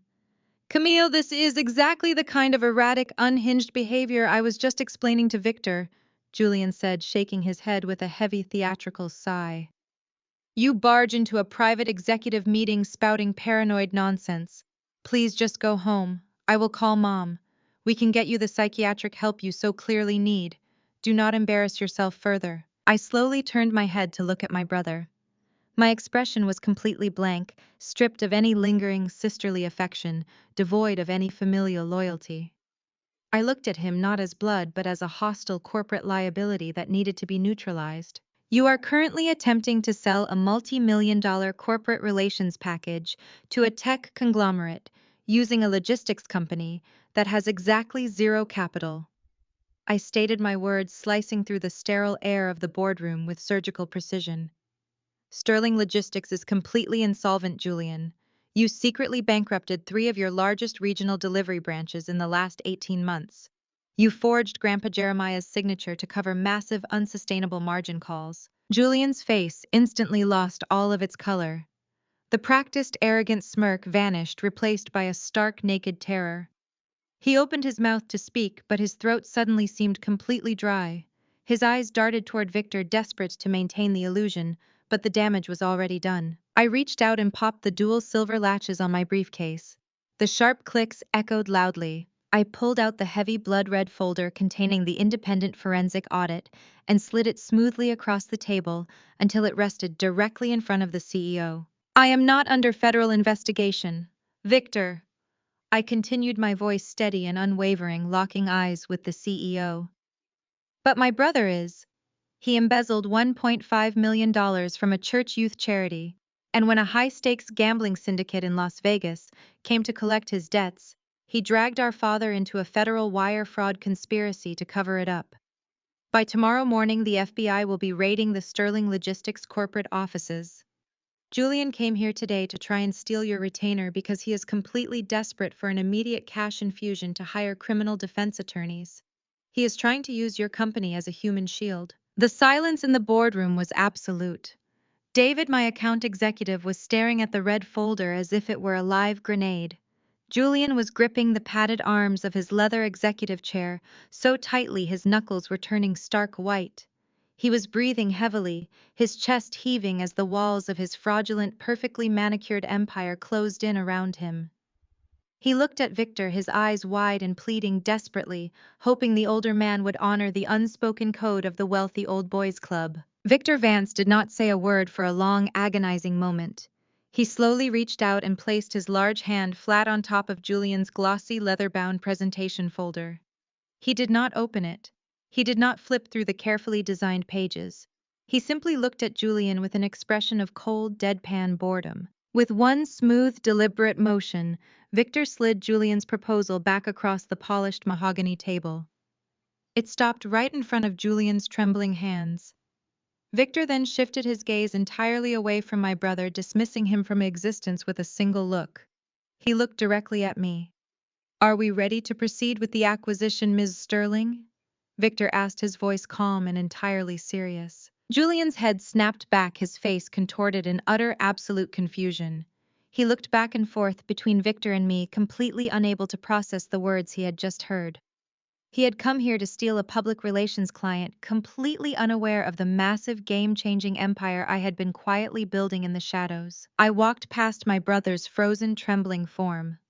I pulled out the heavy leather chair at the absolute head of the boardroom table and sat down, folding my hands neatly in front of me. We are. Julian stared at me, his jaw completely slack. His perfectly styled hair suddenly looked unkempt as he ran a trembling hand through it, ruining the expensive pomade. He looked from me to Victor, his eyes darting back and forth like a trapped bird, realizing the cage door had just locked. Victor, you cannot be serious, Julian stammered. His voice climbed an entire octave, shredding the deep masculine baritone he had been projecting just moments before. You are going to let this woman dictate your corporate acquisitions. She is facing a federal indictment. I just told you the SEC is breathing down her neck. You cannot risk Apex International on a massive liability. Victor Vance steepled his fingers. his expression shifting into one of mild clinical fascination. He looked at Julian not as a fellow executive but as an insect under a microscope. Julian Victor, said, his tone entirely devoid of warmth. The only federal agents operating in this city today are currently dismantling your father's executive suite at Genesis Cathedral. I know this because my own legal team coordinated with the FBI field office early this morning to ensure our acquisition targets were insulated from the fallout. Julian's chest stopped moving. He physically stopped breathing. Victor gestured precisely toward me. Camille is not merely a public relations consultant. She is a highly strategic asset. For the past 12 months, her firm has been quietly facilitating blind acquisitions for the Apex International Venture Capital Division. Your attempt to assassinate her character, using my boardroom as a stage, was not only poorly researched, it was a severe insult to my intelligence. I leaned forward, resting my forearms on the cool mahogany. The adrenaline in my veins was running ice cold, completely numbing me to any residual sibling sympathy. I looked Julian dead in the eye, watching the last remnants of his golden boy entitlement evaporate into the sterile air conditioning of the corporate high-rise. You have always suffered from a fatal lack of imagination, Julian, I said. My voice was steady, carrying the acoustic weight of the entire room. You assumed I was just a spin doctor. You thought my crisis management firm only dealt with press releases and non-disclosure agreements. You never bothered to look at the corporate filings. If you had, you would have realized that true crisis management often involves acquiring the distressed assets of the people causing the crisis. Julian swallowed hard, his Adam's apple bobbing erratically against his silk collar. What are you talking about? I am talking about your shadow ledgers, I stated, watching his eyes widen in pure, unadulterated horror. When you drained the Church Youth Outreach Fund, it only covered your immediate margin calls with the Vegas syndicate. But you still had a massive gaping hole in the Sterling Logistics operating budget. You needed operational capital to keep the trucks running and hide the initial embezzlement from Grandpa Jeremiah. So you took out a high-interest predatory commercial loan. Julian gripped the edge of the table. His knuckles were bone white. You cannot possibly know about that. I know absolutely everything, Julian. You went to Vanguard Supply Chain Solutions, I said, reciting the details with flawless, punishing accuracy. You used the final unencumbered assets of Sterling Logistics as collateral to secure a $4 million mezzanine loan. You told Dad it was a strategic partnership for fleet expansion, and you had him blindly co-sign the guarantor agreements. You thought you were so incredibly clever, hiding your toxic debt in a vendor shell company. I gestured gracefully toward the CEO sitting silently to my right. Julian, I would like to officially introduce you to my silent partner, I announced. Victor Vance and Apex International do not just hire me for optics. We build portfolios together. And not only did Victor not drop my firm this morning, but exactly 10 minutes ago, while you were sitting in the lobby, practicing your pathetic little sales pitch, Apex finalized the hostile takeover of Vanguard Supply Chain Solutions. The words hit Julian with the physical force of a wrecking ball. He leaped out of his leather executive chair, his body violently rejecting the information. The heavy piece of furniture rolled backward and crashed into the glass wall behind him. The loud, violent thud rattled the boardroom, but neither Victor nor I flinched. David, my account executive, stood perfectly still in the corner, watching his boss execute a flawless corporate assassination. Julian was completely, undeniably trapped. The arrogant, untouchable air of the Sterling Empire was suddenly hyperventilating, his eyes wide and bloodshot. He paced a tight, frantic circle behind the table, his hands pulling at his own tie as if he were suffocating. The man he had just tried to court, the man he had just tried to impress with his manufactured legacy, was now the absolute owner of his catastrophic multi-million-dollar debt. No, Julian gasped, his voice breaking into a pathetic, wheezing croak. No, you cannot do that. Vanguard is a private holding firm. They do not just sell corporate debt to tech companies. This is illegal. You are violating corporate confidentiality. Vanguard was over-leveraged and desperate for a buyout. Victor chimed in, his voice cutting through Julian's panic like a scalpel. They sold your debt for pennies on the dollar to clear their own liabilities before the end of the fiscal quarter. We now hold the master promissory notes, Julian. All of them, including the personal guarantor clauses you and your father signed. Julian stopped pacing. He stared at me, his face a mask of absolute crushing despair. The scorched earth tactic he had launched at 5 in the morning had been completely obliterated. He had thought he could burn my professional reputation to the ground, never realizing that I already owned the ground he was standing on. "Camille, please," Julian whispered. The arrogance was completely stripped from his tone, leaving behind only the terrified, whining boy he had always been when caught in a lie. "Please. If you call in that loan, I lose the company. The board will seize Sterling Logistics by the end of the day. Grandpa will lose everything he built. Dad will go to prison. Grandpa Jeremiah already lost everything the day you decided his legacy was your personal piggy bank," I replied, my voice devoid of a single ounce of pity. "And Dad made his own choices when he decided to co-sign your fraud using the congregation's tithes. Do not try to weaponize family loyalty now, Julian. You set that bridge on fire the second you tried to destroy my client list this morning." I reached into my briefcase one final time. I pulled out a thick legal document bound in heavy blue cardstock. The gold seal of the Apex Legal Department was stamped clearly on the front page. I placed my hand flat on top of the document and smoothly slid it across the long mahogany table. It glided silently, stopping exactly an inch from where Julian stood, trembling. Julian stared down at the document as if it were a venomous snake preparing to strike. "That is an official, expedited notice of default," I said, my tone echoing with absolute, unyielding finality. "Your loans have been called in. Due to the fraudulent nature of your collateral and the active federal investigation surrounding your co-signer, the grace period has been legally waived." Julian looked up, his eyes welling with terrified, frantic tears. "I do not have $4 million, Camille. You know I do not. The church accounts are frozen. The company accounts are drained. I have absolutely nothing left." I leaned back in my chair, folding my arms across my chest, mirroring the exact posture he had used when he tried to dismiss me just 10 minutes earlier. "Then I highly suggest you start liquidating," I commanded. "You have exactly 48 hours to pay the $4 million in full. If the funds are not wired into the Apex holding account, by Wednesday morning we are executing the asset seizure clauses." Julian shook his head wildly, a pathetic whimper escaping his throat. "I have nothing to seize. The Buckhead house is mortgaged to the hilt. The cars are leased. You cannot get blood from a stone." "You are forgetting the fine print, Julian," I said, smiling a chilling, predatory smile. "Do you remember when you used to mock me during family dinners? You used to laugh because I spent my weekends reading corporate law textbooks while you were out playing golf at the country club. You told me I was wasting my time because the Sterling men were born to be executives and women were just meant to be administrators." I tapped my manicured fingernail against the polished wood of the table. "If you had bothered to read your own loan agreements, you would know that you commingled the Vanguard loan funds with your joint marital accounts," I explained, watching the final crushing wave of realization hit him. "You used that shadow money to pay the mortgage on the Buckhead estate. You used it to pay for Chloe's country club memberships. By co-mingling those assets, you legally pierced the corporate veil." Julian let out a sharp, choked gasp, stumbling backward against the glass wall. "Your loans have been called in," I repeated, my voice dropping to a deadly quiet register.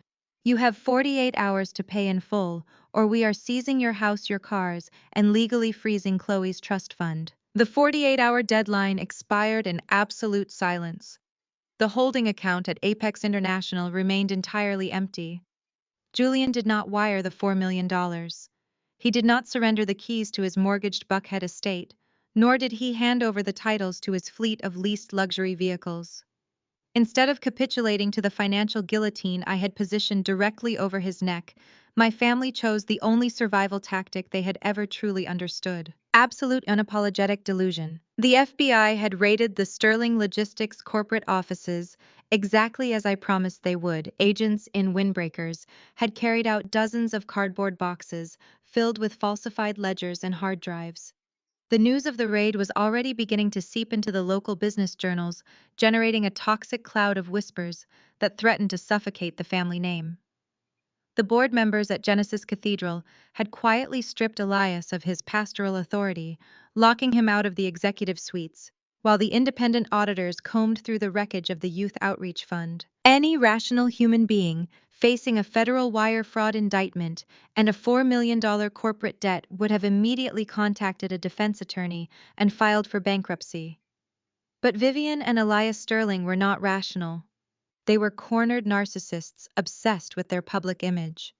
They believed that if they simply projected enough wealth, the consequences of their crimes would magically disappear.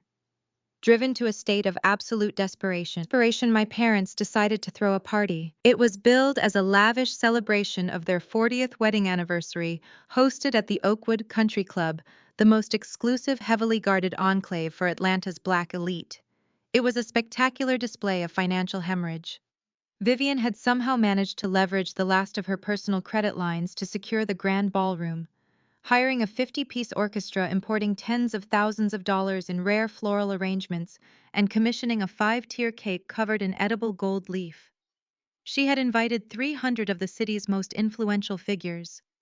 Mayors, superior court judges, real estate moguls, and media executives were all summoned to witness the enduring glory of the Sterling family. The anniversary gala was a brilliant, shimmering facade designed to blind the city to the rotting foundation beneath them. Vivian wanted to force the high society matrons who had turned their backs on her at the church to publicly smile and drink her champagne. She wanted to prove that she was still the untouchable matriarch of Atlanta. But the party was not just Vivian's desperate attempt at social resuscitation. It was Julian's ultimate final weapon. My brother knew his logistics firm was dead. He knew Apex International held his debt and that I held the detonator.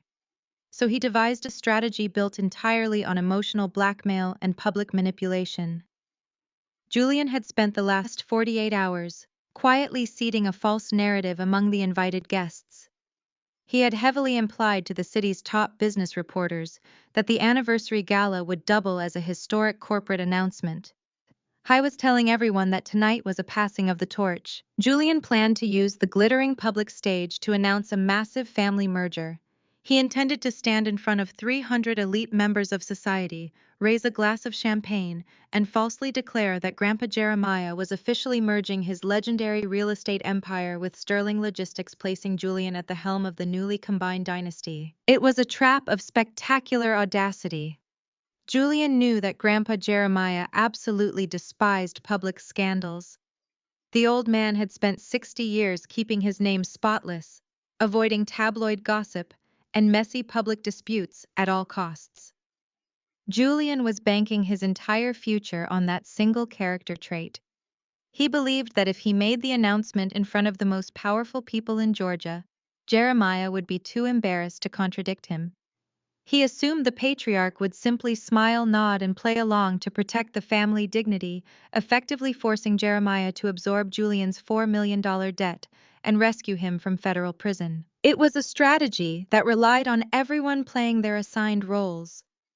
The golden son making his triumphant ascent, the proud parents looking on, the silent, accommodating patriarch securing the legacy. There was only one flaw in Julian's meticulous plan.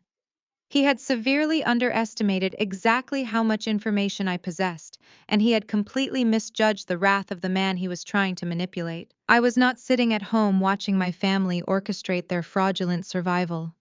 I was sitting in the back of a pristine black Rolls-Royce Phantom, driving slowly through the manicured oak-lined avenues leading toward the country club.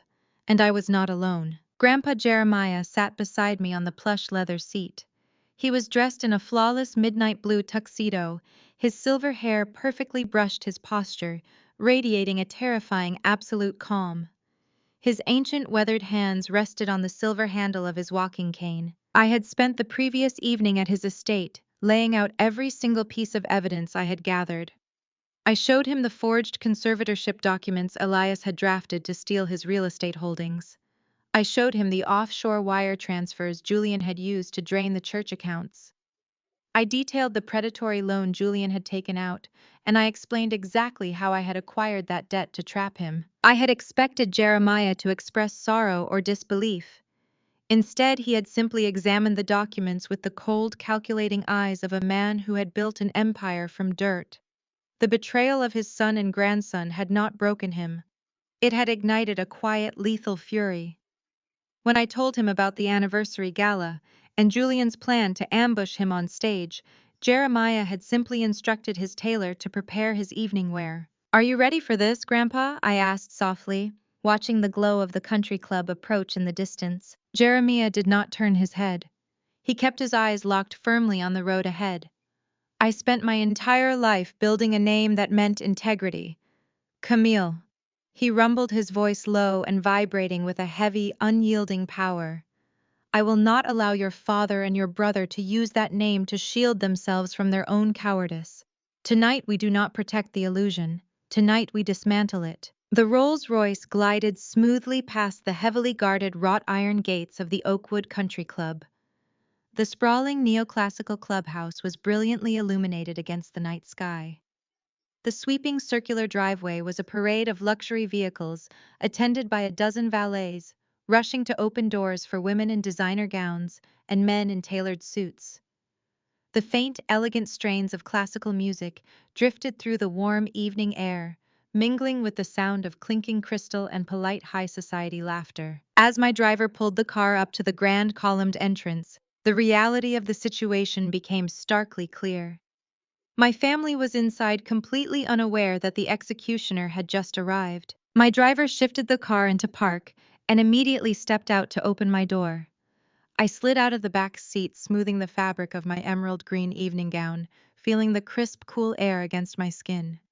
I turned to offer my hand to Jeremiah, helping him step out onto the red carpet that had been rolled out over the cobblestone drive. Before we could even take a step toward the towering double doors of the clubhouse, a figure detached itself from the shadows of the grand portico. It was my father. Elias Sterling had clearly been standing outside, frantically monitoring the arriving cars. He was wearing a custom peak lapel tuxedo, but the pristine elegance of the garment was completely ruined by his physical state. He was sweating profusely, his face glistening under the ambient lighting. His breathing was shallow and rapid, his eyes darting around with the frantic, terrified energy of a cornered animal. He looked like a man who knew he was standing on a trap door. He rushed forward, stepping directly into our path, ignoring the curious glances of the valets and the arriving guests.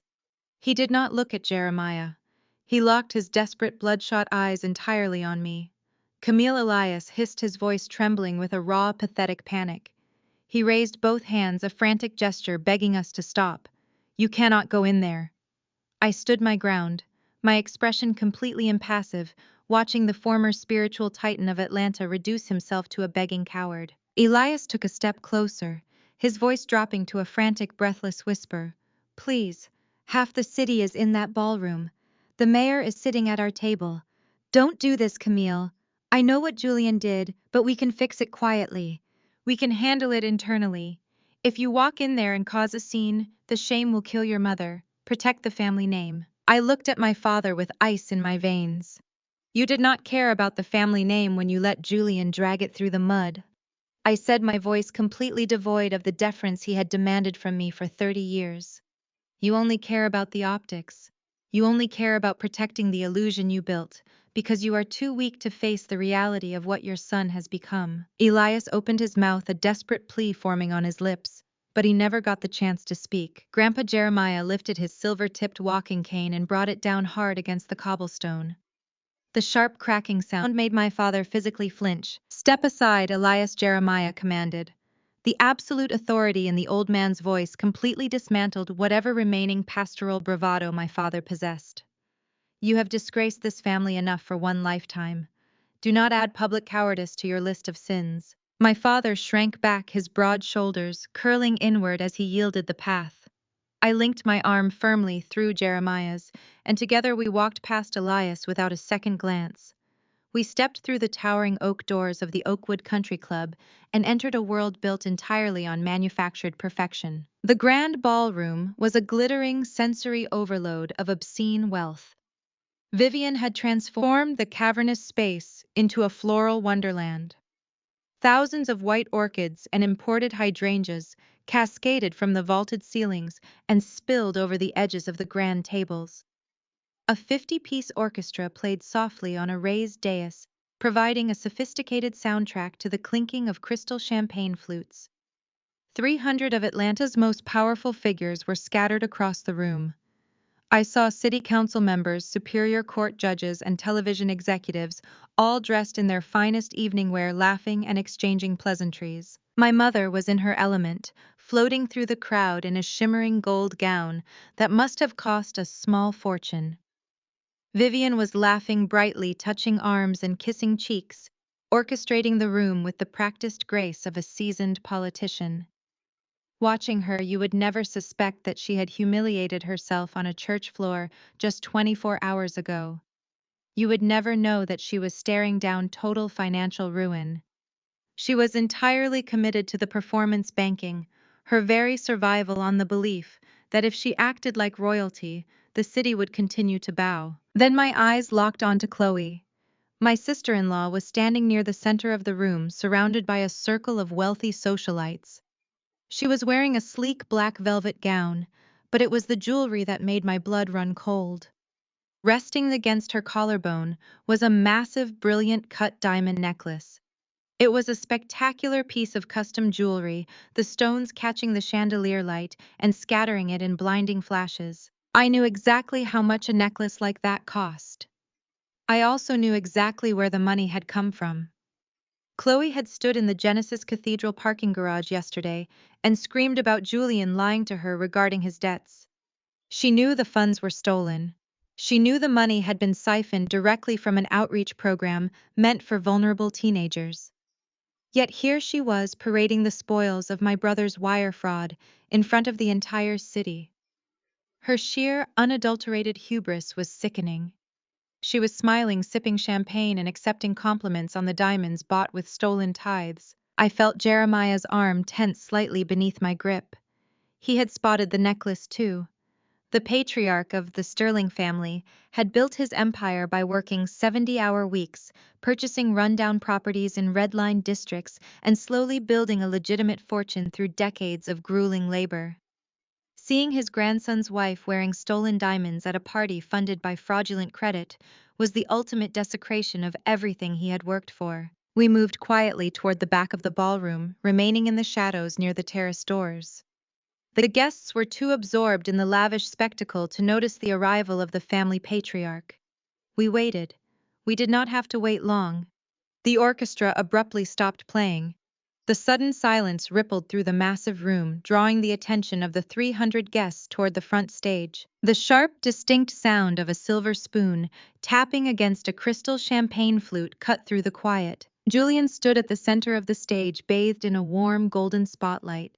He looked the part of the perfect, triumphant heir. His bespoke tuxedo fit flawlessly. His hair was perfectly styled.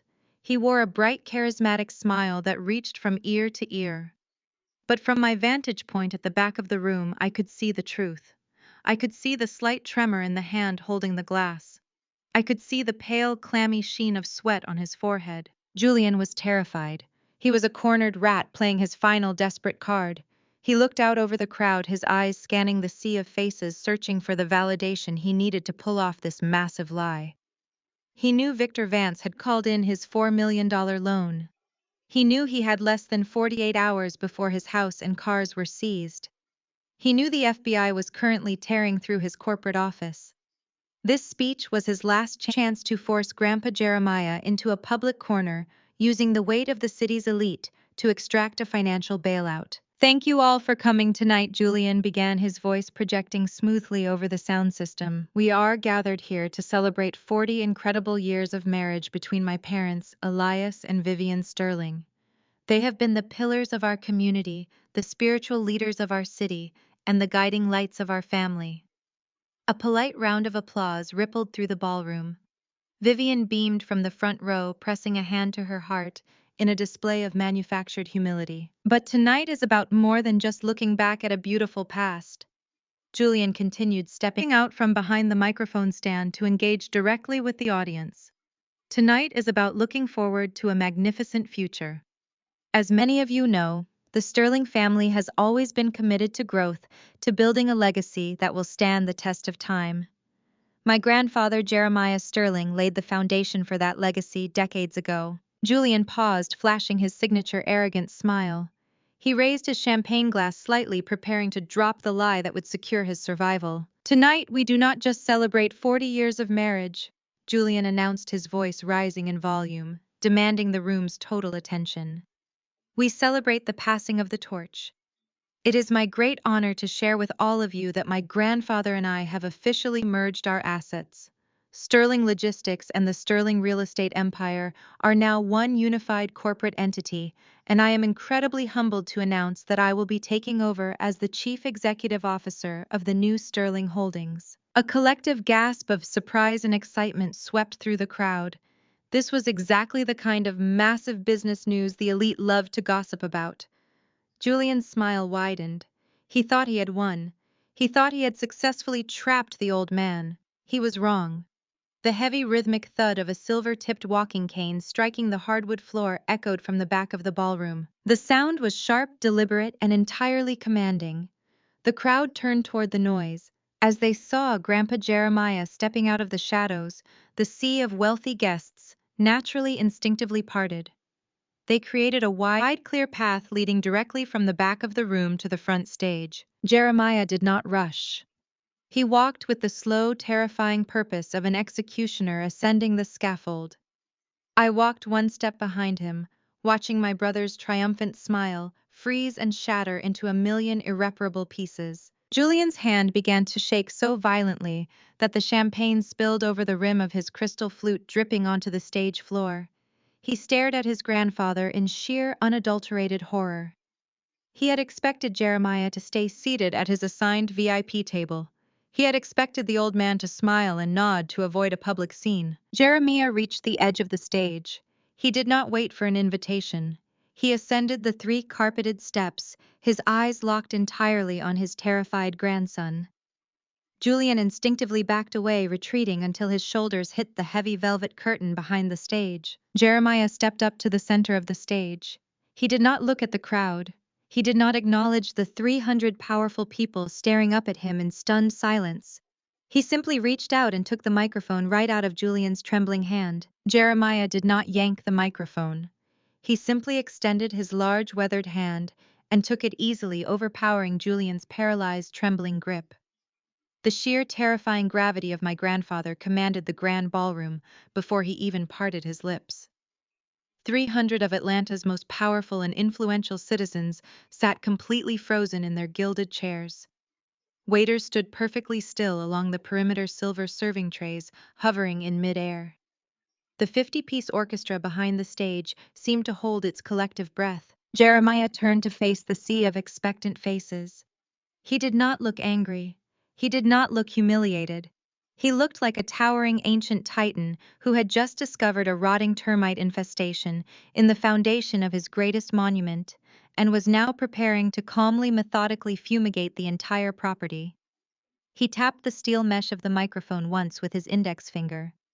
The sharp, heavy thump echoed aggressively through the massive ballroom, instantly silencing any remaining confused whispers from the back tables. When Jeremiah Sterling finally spoke, he did not yell. He did not need to raise his voice to project absolute authority. He spoke with a terrifying, unyielding calm that chilled the temperature of the entire ballroom. His voice was a slow, deep rumble that seemed to physically vibrate the crystal champagne flutes resting on the damask tablecloths. I have lived and worked in this city for 82 years. Jeremiah began, his voice carrying the heavy, undeniable weight of a self-made king. I built my first company with nothing but calloused hands and a bank loan that took me 5 years of constant rejection to secure. I built the Sterling Real Estate Empire on the absolute, uncompromising principle of unwavering integrity. When you do business with a Sterling, you get honesty, transparency, and a handshake that means substantially more than a binding legal contract. He paused, his sharp, dark eyes sweeping over the glittering crowd, silently daring any mayor, any judge, or any corporate CEO in the room to contradict him. No one moved a single muscle. My grandson Julian just told you all a very compelling, highly emotional story. Jeremiah continued, his tone, dropping an octave, turning the air in the room to solid ice. He told you about passing the torch to a new generation. He told you about a magnificent future and a grand, historic family merger. Jeremiah slowly turned his head to look over his right shoulder at Julian. My brother was completely pressed against the heavy velvet curtain at the back of the stage. His chest was heaving with rapid, shallow breaths. His eyes were wide with an animalistic, cornered panic. He looked exactly like a terrified little boy who had just been caught setting the family home on fire. Julian is a phenomenal storyteller, Jeremiah stated, turning his attention back to the elite crowd. But that is exactly what his grand speech was. A fairy tale. A desperate, completely manufactured fairy tale designed to cover up a multitude of sins. A collective sharp intake of breath swept violently through the room. City council members exchanged deeply alarmed glances. Superior court judges shifted uncomfortably in their seats, suddenly realizing the legal implications of what was unfolding. This was not a playful family roast. This was a brutal public corporate execution broadcast live to the highest echelons of Southern society. There is no merger, Jeremiah declared, looking directly at the city's elite, his words striking the crowd like perfectly aimed artillery. There is no new unified corporate entity. And there is absolutely no succession for Julian Sterling. The silence that followed was completely deafening. It was the kind of absolute suffocating quiet that immediately precedes a devastating natural disaster. Down in the front row at the lavishly decorated VIP table, Elias had physically collapsed into his chair. My father had both of his hands pressed firmly against his face, his broad shoulders shaking violently as the reality of his own criminal complicity crashed down upon him. He knew exactly what was coming next. He knew that the empire he had tried to steal from his own father was being systematically incinerated right in front of his eyes. Effective at exactly 5 o'clock this afternoon. Jeremiah continued, his voice echoing relentlessly over the silent crowd. I legally dissolved the Sterling Logistics firm entirely. The ballroom erupted into a sudden frenzy of hushed, frantic whispers. Corporate moguls leaned entirely across their tables, their eyes wide with disbelief. Dissolving a 50-year-old highly profitable logistics company without warning was an unprecedented seismic event in the Atlanta business world. Julian tried to step forward, his mouth opening wide to protest, to beg to stop the massive public hemorrhage. Grandpa, please! Julian croaked, his voice cracking into a pitiful, high-pitched whine. Jeremiah did not even turn to look at him. He simply raised his free hand, executing a single commanding gesture that stopped Julian dead in his tracks. I dissolved the firm because it had been completely corrupted from the inside out, Jeremiah stated to the room, entirely ignoring my brother's whimpering. The executive leadership of Sterling Logistics engaged in catastrophic, unforgivable financial mismanagement. They utilized predatory lending to cover gambling debts. They forged executive signatures, and they completely violated the sacred trust of our vendors, our clients, and our family. I will not allow the Sterling name to be permanently attached to a sinking ship of toxic debt and corporate fraud. At the head table, Vivian Sterling was staring up at the stage with an expression of sheer, unadulterated horror. The flawless, shimmering gold designer gown she wore suddenly looked like a cheap, tragic costume. Her grand 40th anniversary gala, the prestigious event she had leveraged her absolute last dime to host, had transformed into the public slaughter of her golden child. Vivian slowly stood up. Her manicured hands were shaking so violently she could barely control her own movements. She reached out blindly, grasping the stem of her crystal champagne flute, as if trying to physically anchor herself to the high society reality she had so carefully constructed. She looked from Jeremiah to Julian, her mouth opening and closing in a silent, agonizing scream. The realization hit her with lethal force. The money was completely gone. The legacy was dead. The untouchable societal status she had murdered my character to protect was completely, permanently annihilated. Vivian's fingers went entirely numb. She dropped her champagne flute. The delicate crystal hit the polished hardwood floor and shattered into 1,000 glittering, fragmented pieces. The sharp, explosive sound of the breaking glass echoed like a gunshot through the silent ballroom. It was the perfect, tragic punctuation to the total destruction of her manufactured empire. Vivian sank back heavily into her chair, her face burying itself in her hands, her theatrical composure completely shattered. A few yards away, Chloe was completely frozen in place.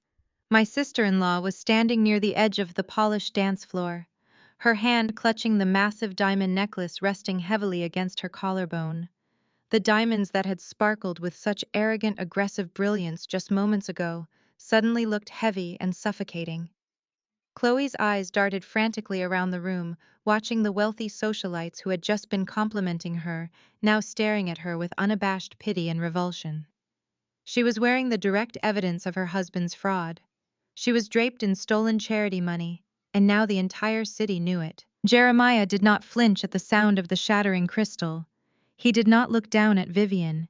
He kept his eyes locked firmly on the crowd, his posture straight, his presence radiating an unyielding, terrifying power. I have spent the last 12 hours working intimately with my legal team and my crisis management consultants to ensure that our legitimate vendors and honest employees are completely protected from the fallout of this corporate dissolution, Jeremiah announced. The sterling real estate empire remains completely secure, completely solvent, and entirely separate from the fraudulent criminal activities of the logistics firm. He paused, letting the heavy weight of his words settle over the executives and investors in the room. He was reassuring the financial markets, securing his own lifelong legacy, and completely severing the infected limb of his family tree in one brutal, masterful stroke. However, given the recent catastrophic failures of judgment within my immediate family, I have taken decisive permanent action regarding the future of the sterling assets, Jeremiah continued. He turned slightly, his sharp dark eyes searching the perimeter of the ballroom until he found me standing in the shadows near the terrace doors. I held my head high, my posture perfectly straight, meeting the gaze of the only man in this entire family who had ever truly respected my mind. I have liquidated all remaining liquid assets, all property deeds and all investment portfolios, Jeremiah declared, his voice ringing with absolute crushing finality. I have transferred every single remaining cent of the sterling fortune into an impenetrable, legally fortified blind trust. The room held its breath. Julian let out a choked, devastated sob, sliding slowly down the velvet curtain until he hit the stage floor, pulling his knees tightly to his chest in a display of total pathetic defeat. And this trust, Jeremiah concluded, his eyes locked firmly on mine. A faint, deeply proud smile touching the corners of his weathered mouth, is now solely and exclusively managed by my granddaughter Camille. A collective deafening gasp ripped through the grand ballroom, sweeping over the 300 assembled guests, like a sudden change in atmospheric pressure. The sheer magnitude of the announcement hit the crowd with physical force. Jeremiah Sterling, the untouchable titan of Atlanta real estate, had just publicly stripped his golden heir of absolutely everything and handed the keys to the entire kingdom to the daughter they had spent decades pushing into the shadows. The high society matrons, the city councilmen, and the corporate executives sat frozen in their gilded chairs, their champagne flutes hovering inches from their mouths. Julian's brain visibly short-circuited. The charismatic, confident facade he had worn onto the stage instantly melted away, leaving behind a frantic, hollow shell. His chest heaved with ragged breaths as the reality of his total disinheritance crashed over him. Driven by a blind, irrational panic, Julian lunged forward. He threw his hand out desperately, trying to grab the microphone back from his grandfather, operating under the delusional belief that if he could just control the audio, he could somehow reverse the narrative. Jeremiah did not even flinch. Moving with a swift, practiced agility that defied his 82 years, the patriarch simply pivoted on his heel, using his silver-tipped walking cane to anchor his weight. He stepped smoothly out of reach. Julian grasped nothing but empty air. The momentum of his failed lunge sent him stumbling awkwardly across the stage, his polished leather shoes slipping on the carpeted platform. He looked entirely pathetic, a spoiled child throwing a tantrum in a tailored tuxedo. Jeremiah turned his back on Julian, completely dismissing him, as if he were nothing more than a nuisance. He gripped the microphone, his dark eyes locking onto his son sitting paralyzed at the front table. Elias Sterling was a broken man. The former pastor was sweating so profusely that his stiff white collar was soaked through. Vivian sat beside him, completely catatonic, staring at the shattered remains of her crystal champagne flute scattered across the polished hardwood floor. They had spent their entire lives treating their family legacy as a personal piggy bank, and now the bill had arrived in front of the entire city. "Julian, your house is being foreclosed on tomorrow morning," Jeremiah announced into the microphone. His voice was a flat, clinical baritone that cut through the silence of the room like a scalpel. You leveraged a predatory $4 million mezzanine loan using fraudulent collateral. You lied to the bank, you lied to the federal government, and you lied to me. The blind trust managed by your sister now holds the master promissory notes to your entire pathetic existence. You have exactly zero equity to your name. The crowd erupted into a chaotic, buzzing murmur. Corporate moguls leaned entirely across their tables, their eyes wide with shock, as the full scope of Julian's financial crimes was laid bare. Jeremiah did not wait for the noise to die down. He leveled his terrifying gaze directly at my parents. Elias, Vivian Jeremiah said, projecting their names across the massive space. The board of directors at Genesis Cathedral has already frozen your accounts and locked you out of the executive suites, pending the results of the ongoing federal embezzlement investigation. Vivian let out a sharp, choked gasp, her hands flying up to cover her mouth. Furthermore, Jeremiah continued, his voice absolutely devoid of a single ounce of paternal sympathy. Your country club memberships have been canceled due to non-payment. The silence that followed that specific sentence was lethal. To be stripped of a membership at the Oakwood Country Club was the ultimate social execution in Atlanta. It meant you were financially insolvent. It meant you were a pariah. And to have it announced while standing inside the club's own grand ballroom was a level of humiliation from which no one could ever recover. I made a single phone call to the board of directors here this afternoon to inform them that the Sterling Family Trust would no longer be covering your exorbitant delinquent dues. Jeremiah stated, his tone carrying the heavy, unyielding power of a judge delivering a final verdict. You are currently trespassing at your own anniversary gala. This party is the last meal you will ever eat on my dime. The absolute crushing reality of his words finally shattered the last remaining fragments of Julian's sanity. My brother looked out at the sea of horrified faces. He saw the mayor whispering frantically to his security detail. He saw the Superior Court judges shaking their heads in disgust. He saw the end of his golden boy entitlement. And then his bloodshot eyes darted across the room and locked directly onto me. I was standing perfectly still by the terrace doors, my posture straight, my expression completely serene. I was the architect of his destruction, and he knew it. A primal, violent scream ripped its way out of Julian's throat. He completely lost his mind. He lunged off the raised stage, his arms flailing wildly as he launched himself into the air, aiming directly for me. The polished veneer of the corporate executive vanished entirely, replaced by a rabid, cornered animal seeking desperate physical revenge. Several women in the front row screamed in terror as Julian hit the polished dance floor, his momentum propelling him forward in a blind, furious sprint. He never made it past the second row of tables. 3 massive private security guardsmen, built like linebackers wearing tactical earpieces and dark tailored suits, materialized from the shadows of the ballroom with terrifying speed. They hit Julian with the combined force of a freight train. The impact was brutally loud, a heavy, sickening thud of bodies colliding against the hardwood floor. Julian crashed down hard, the wind violently knocked out of his lungs. Before he could even attempt to struggle, the guards had him completely immobilized. One guard drove a heavy knee directly into the center of Julian's spine, pinning him flat against the floor. The other 2 aggressively secured his arms, wrenching them behind his back with practiced mechanical efficiency. Absolute chaos instantly consumed the grand ballroom. The delicate, elegant illusion of the high society gala evaporated into sheer, unadulterated panic. Chairs screeched violently against the hardwood floor as 300 of Atlanta's most elite citizens scrambled to their feet. The high society guests, individuals who had spent their entire lives avoiding scandal, immediately shifted into survival mode. Nobody wanted to be in the same room as a federal embezzlement suspect when the authorities arrived. Nobody wanted to be photographed near the spectacular implosion of the Sterling family. The Whisper Network transformed into a chaotic roar. Men in expensive tuxedos grabbed their wives by the arm, abandoning plates of caviar and half-empty bottles of vintage champagne. The mayor and his security detail were the first to move, cutting a swift, determined path straight toward the grand exit doors. Real estate tycoons and media executives followed closely behind, rushing to distance themselves from the toxic fallout.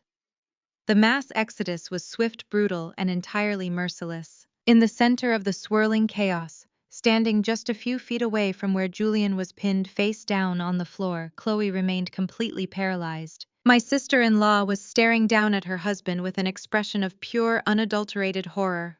The flawless Southern Belle facade she had spent years cultivating was actively cracking and falling away piece by piece. She had married Julian for the status. She had married him for the access to the sterling fortune. She had believed she was securing a lifetime of luxury vehicles, exclusive gala invitations, and limitless credit lines. Instead, she was staring at a broke, soon-to-be indicted felon, writhing helplessly under the weight of 3 security guards. Chloe's hands began to shake. She slowly reached up her manicured fingers, brushing against the cold, heavy metal of the massive diamond necklace resting against her collarbone. She suddenly realized what I had told her the day before was entirely true. The diamonds were bought with stolen church funds. The FBI was going to seize the necklace. They were going to seize the Buckhead mansion, the leased cars, and every single asset tied to Julian's fraudulent accounts. She was going to be publicly dragged through a federal trial. She had absolutely nothing left. The security guards hauled Julian roughly to his feet, pulling him up by the shoulders of his ruined tuxedo jacket. His face was red and contorted with fury, his breathing ragged as he struggled uselessly against their iron grip. He looked up, his desperate eyes locking onto his wife, seeking some shred of comfort, some anchor in the middle of his total destruction. Chloe did not offer comfort. She offered a spectacular, devastating rejection. She reached behind her neck, her fingers aggressively tearing at the delicate clasp of the diamond necklace. She yanked the heavy piece of jewelry forward with such force that the metal chain snapped, leaving a bright red scratch across the back of her neck.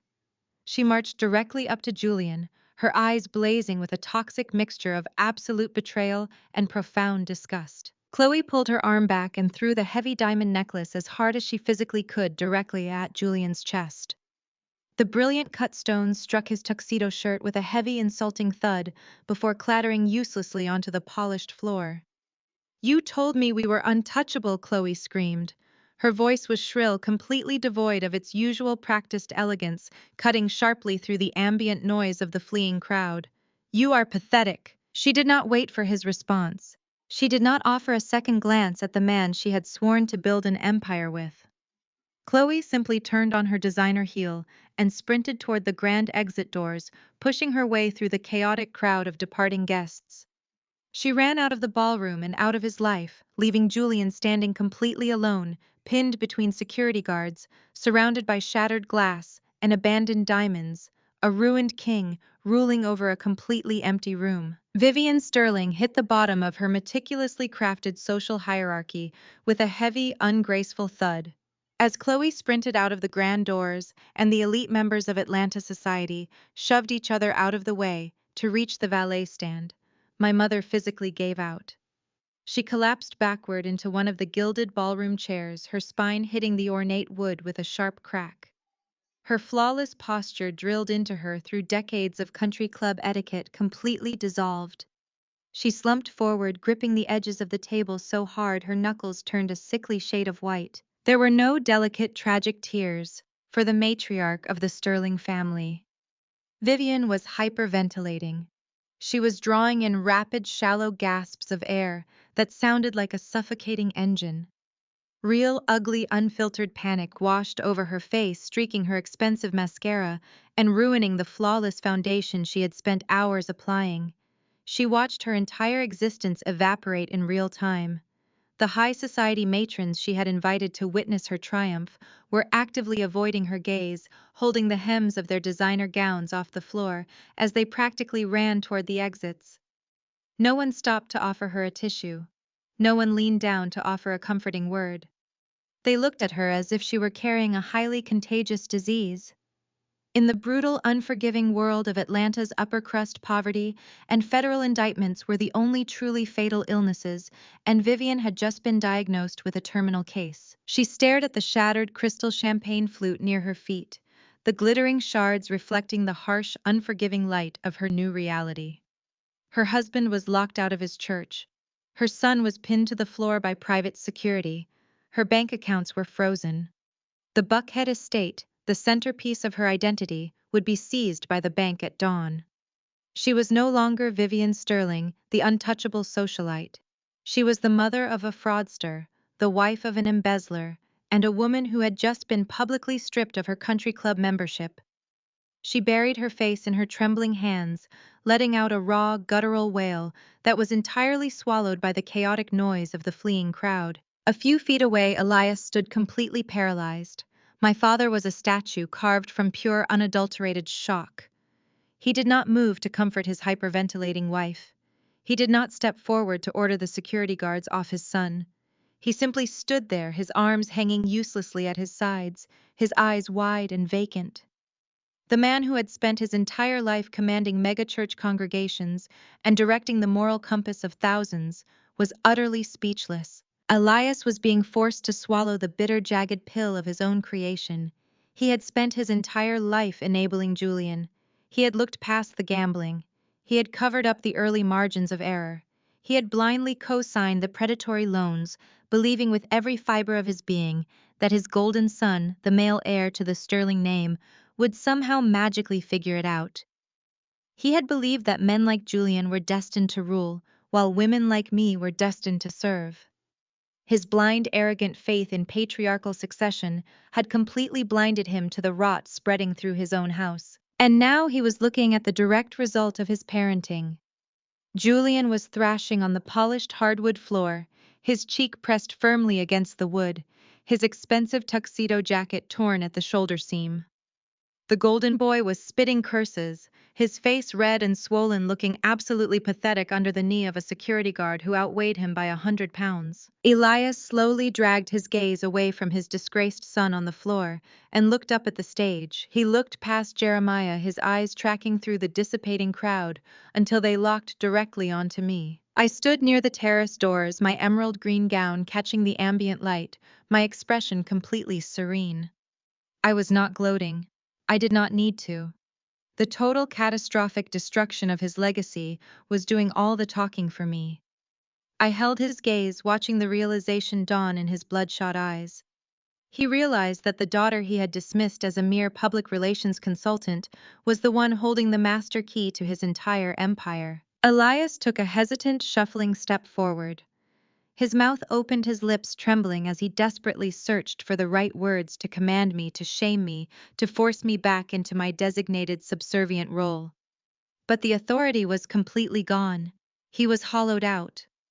He looked at me, the tears finally brimming in his eyes, and mouthed a single desperate word: "Please." It was a silent, pathetic surrender. It was a plea for mercy from a man who had never once shown me any. He was begging me to call off the dogs, to reverse the dissolution, to somehow piece his shattered reputation back together. I looked at my father with ice in my veins. The adrenaline had completely left my system, replaced by a cold, calculating calm. I did not raise my voice. I did not need to. In the sudden vacuum of space created by the fleeing guests, my voice carried across the room with lethal clarity. "You asked me to protect the family name, Dad." I said, my words striking him with the force of a physical blow. "I did. I just excised the rot." Elias flinched violently, stepping backward as if he had been burned. His shoulders slumped, his chin dropping to his chest as the finality of my statement set in. There would be no rescue. There would be no quiet internal family settlement. I had surgically removed the cancer from the Sterling legacy, and he was part of the discarded tissue. I turned my back on my parents, completely dismissing them from my reality. I did not spare another glance for Julian, who was still struggling uselessly against the security guards. They were ghosts to me now, relics of a toxic past that I had successfully demolished. I walked smoothly toward the front of the stage, offering my arm to Grandpa Jeremiah. The patriarch of the Sterling family descended the 3 carpeted steps with deliberate, majestic grace. He did not look at Elias. He did not look at Vivian. He took my arm, his grip firm and steady, his posture radiating absolute authority. Together we turned and walked down the center aisle of the grand ballroom. The few remaining guests, the stragglers too shocked to run, immediately backed away. They flattened themselves against the floral arrangements and the abandoned tables, parting like the Red Sea to let us pass. They stared at us with a mixture of profound fear and undeniable respect. We walked through the wreckage of the Golden Gala, our footsteps echoing in sync, moving through the shattered remnants of my parents' delusion like royalty, exiting a conquered territory. We stepped through the towering oak doors of the Oakwood Country Club and walked out into the cool, crisp Atlanta night. The contrast between the stifling, perfume-choked air of the ballroom and the sharp, clean oxygen outside was physically jarring. I took a deep, grounding breath, feeling the tension permanently released from the muscles in my back. The grand circular driveway was a scene of controlled chaos. Valets were sprinting back and forth, frantically retrieving luxury vehicles for the panicked guests, desperate to flee the property. But beneath the squealing of tires and the slamming of car doors, a new sound was beginning to echo through the affluent neighborhood. It started as a faint, distant wail rising and falling in the night air. Within seconds, the sound multiplied, growing louder and more distinct. The high, piercing shriek of police sirens was cutting through the quiet suburban streets, rapidly approaching the country club gates. The federal authorities were arriving to collect Julian. The trap had entirely snapped shut. A sleek, immaculate black Maybach smoothly bypassed the frantic line of exiting vehicles, pulling up precisely to the curb where Jeremiah and I stood. The chauffeur immediately stepped out, opening the heavy rear door and standing at strict attention. Jeremiah stopped before getting into the car. He turned to face me, the ambient light from the grand portico illuminating the deep lines of his weathered face.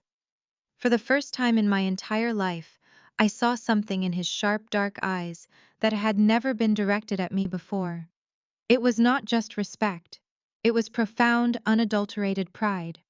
He leaned heavily on his silver-tipped cane, looking at me not as a granddaughter, but as a fellow titan. "You built your own empire, Camille," Jeremiah said, his low, rumbling voice filled with quiet awe. "You mastered corporate law, you cornered the venture capital market, and you acquired your brother's debt without using a single cent of my money. You did all of this in the shadows while they were busy playing dress-up." He shook his head slowly, a genuine smile breaking through his stern facade. "You never needed my empire." I looked at the man who had built the sterling name from the ground up, feeling a profound sense of closure settle over my chest. The little girl who had spent her weekends reading corporate ledgers while her brother played golf had finally won the war. I smiled a sharp, genuinely triumphant expression and gestured gracefully toward the open door of the Maybach. "I did not need the money, Grandpa," I replied, my voice smooth and perfectly steady. "But taking out the trash, that was priceless." Jeremiah let out a deep, booming laugh that echoed into the night sky. It was a sound of pure victory. He stepped into the luxurious interior of the vehicle, and I slid in right behind him, the heavy door clicking shut instantly, sealing us inside a quiet, soundproof sanctuary. The chauffeur seamlessly navigated the Maybach away from the curb, pulling out into the sweeping driveway, just as the first wave of police cruisers breached the main gates. I leaned back against the plush, diamond-stitched leather, reaching forward to open the chilled compartment built into the center console. I retrieved 2 crystal flutes and a perfectly chilled bottle of vintage champagne, popping the cork with a quiet, satisfying sigh. I poured the golden liquid, handing a glass to my grandfather before raising my own. As the Maybach glided smoothly down the oak-lined driveway, I looked out the tinted window and caught my reflection in the side mirror. In the background, the flashing blue and red lights of a dozen police cruisers swarmed the grand entrance of the country club, violently illuminating the white columns.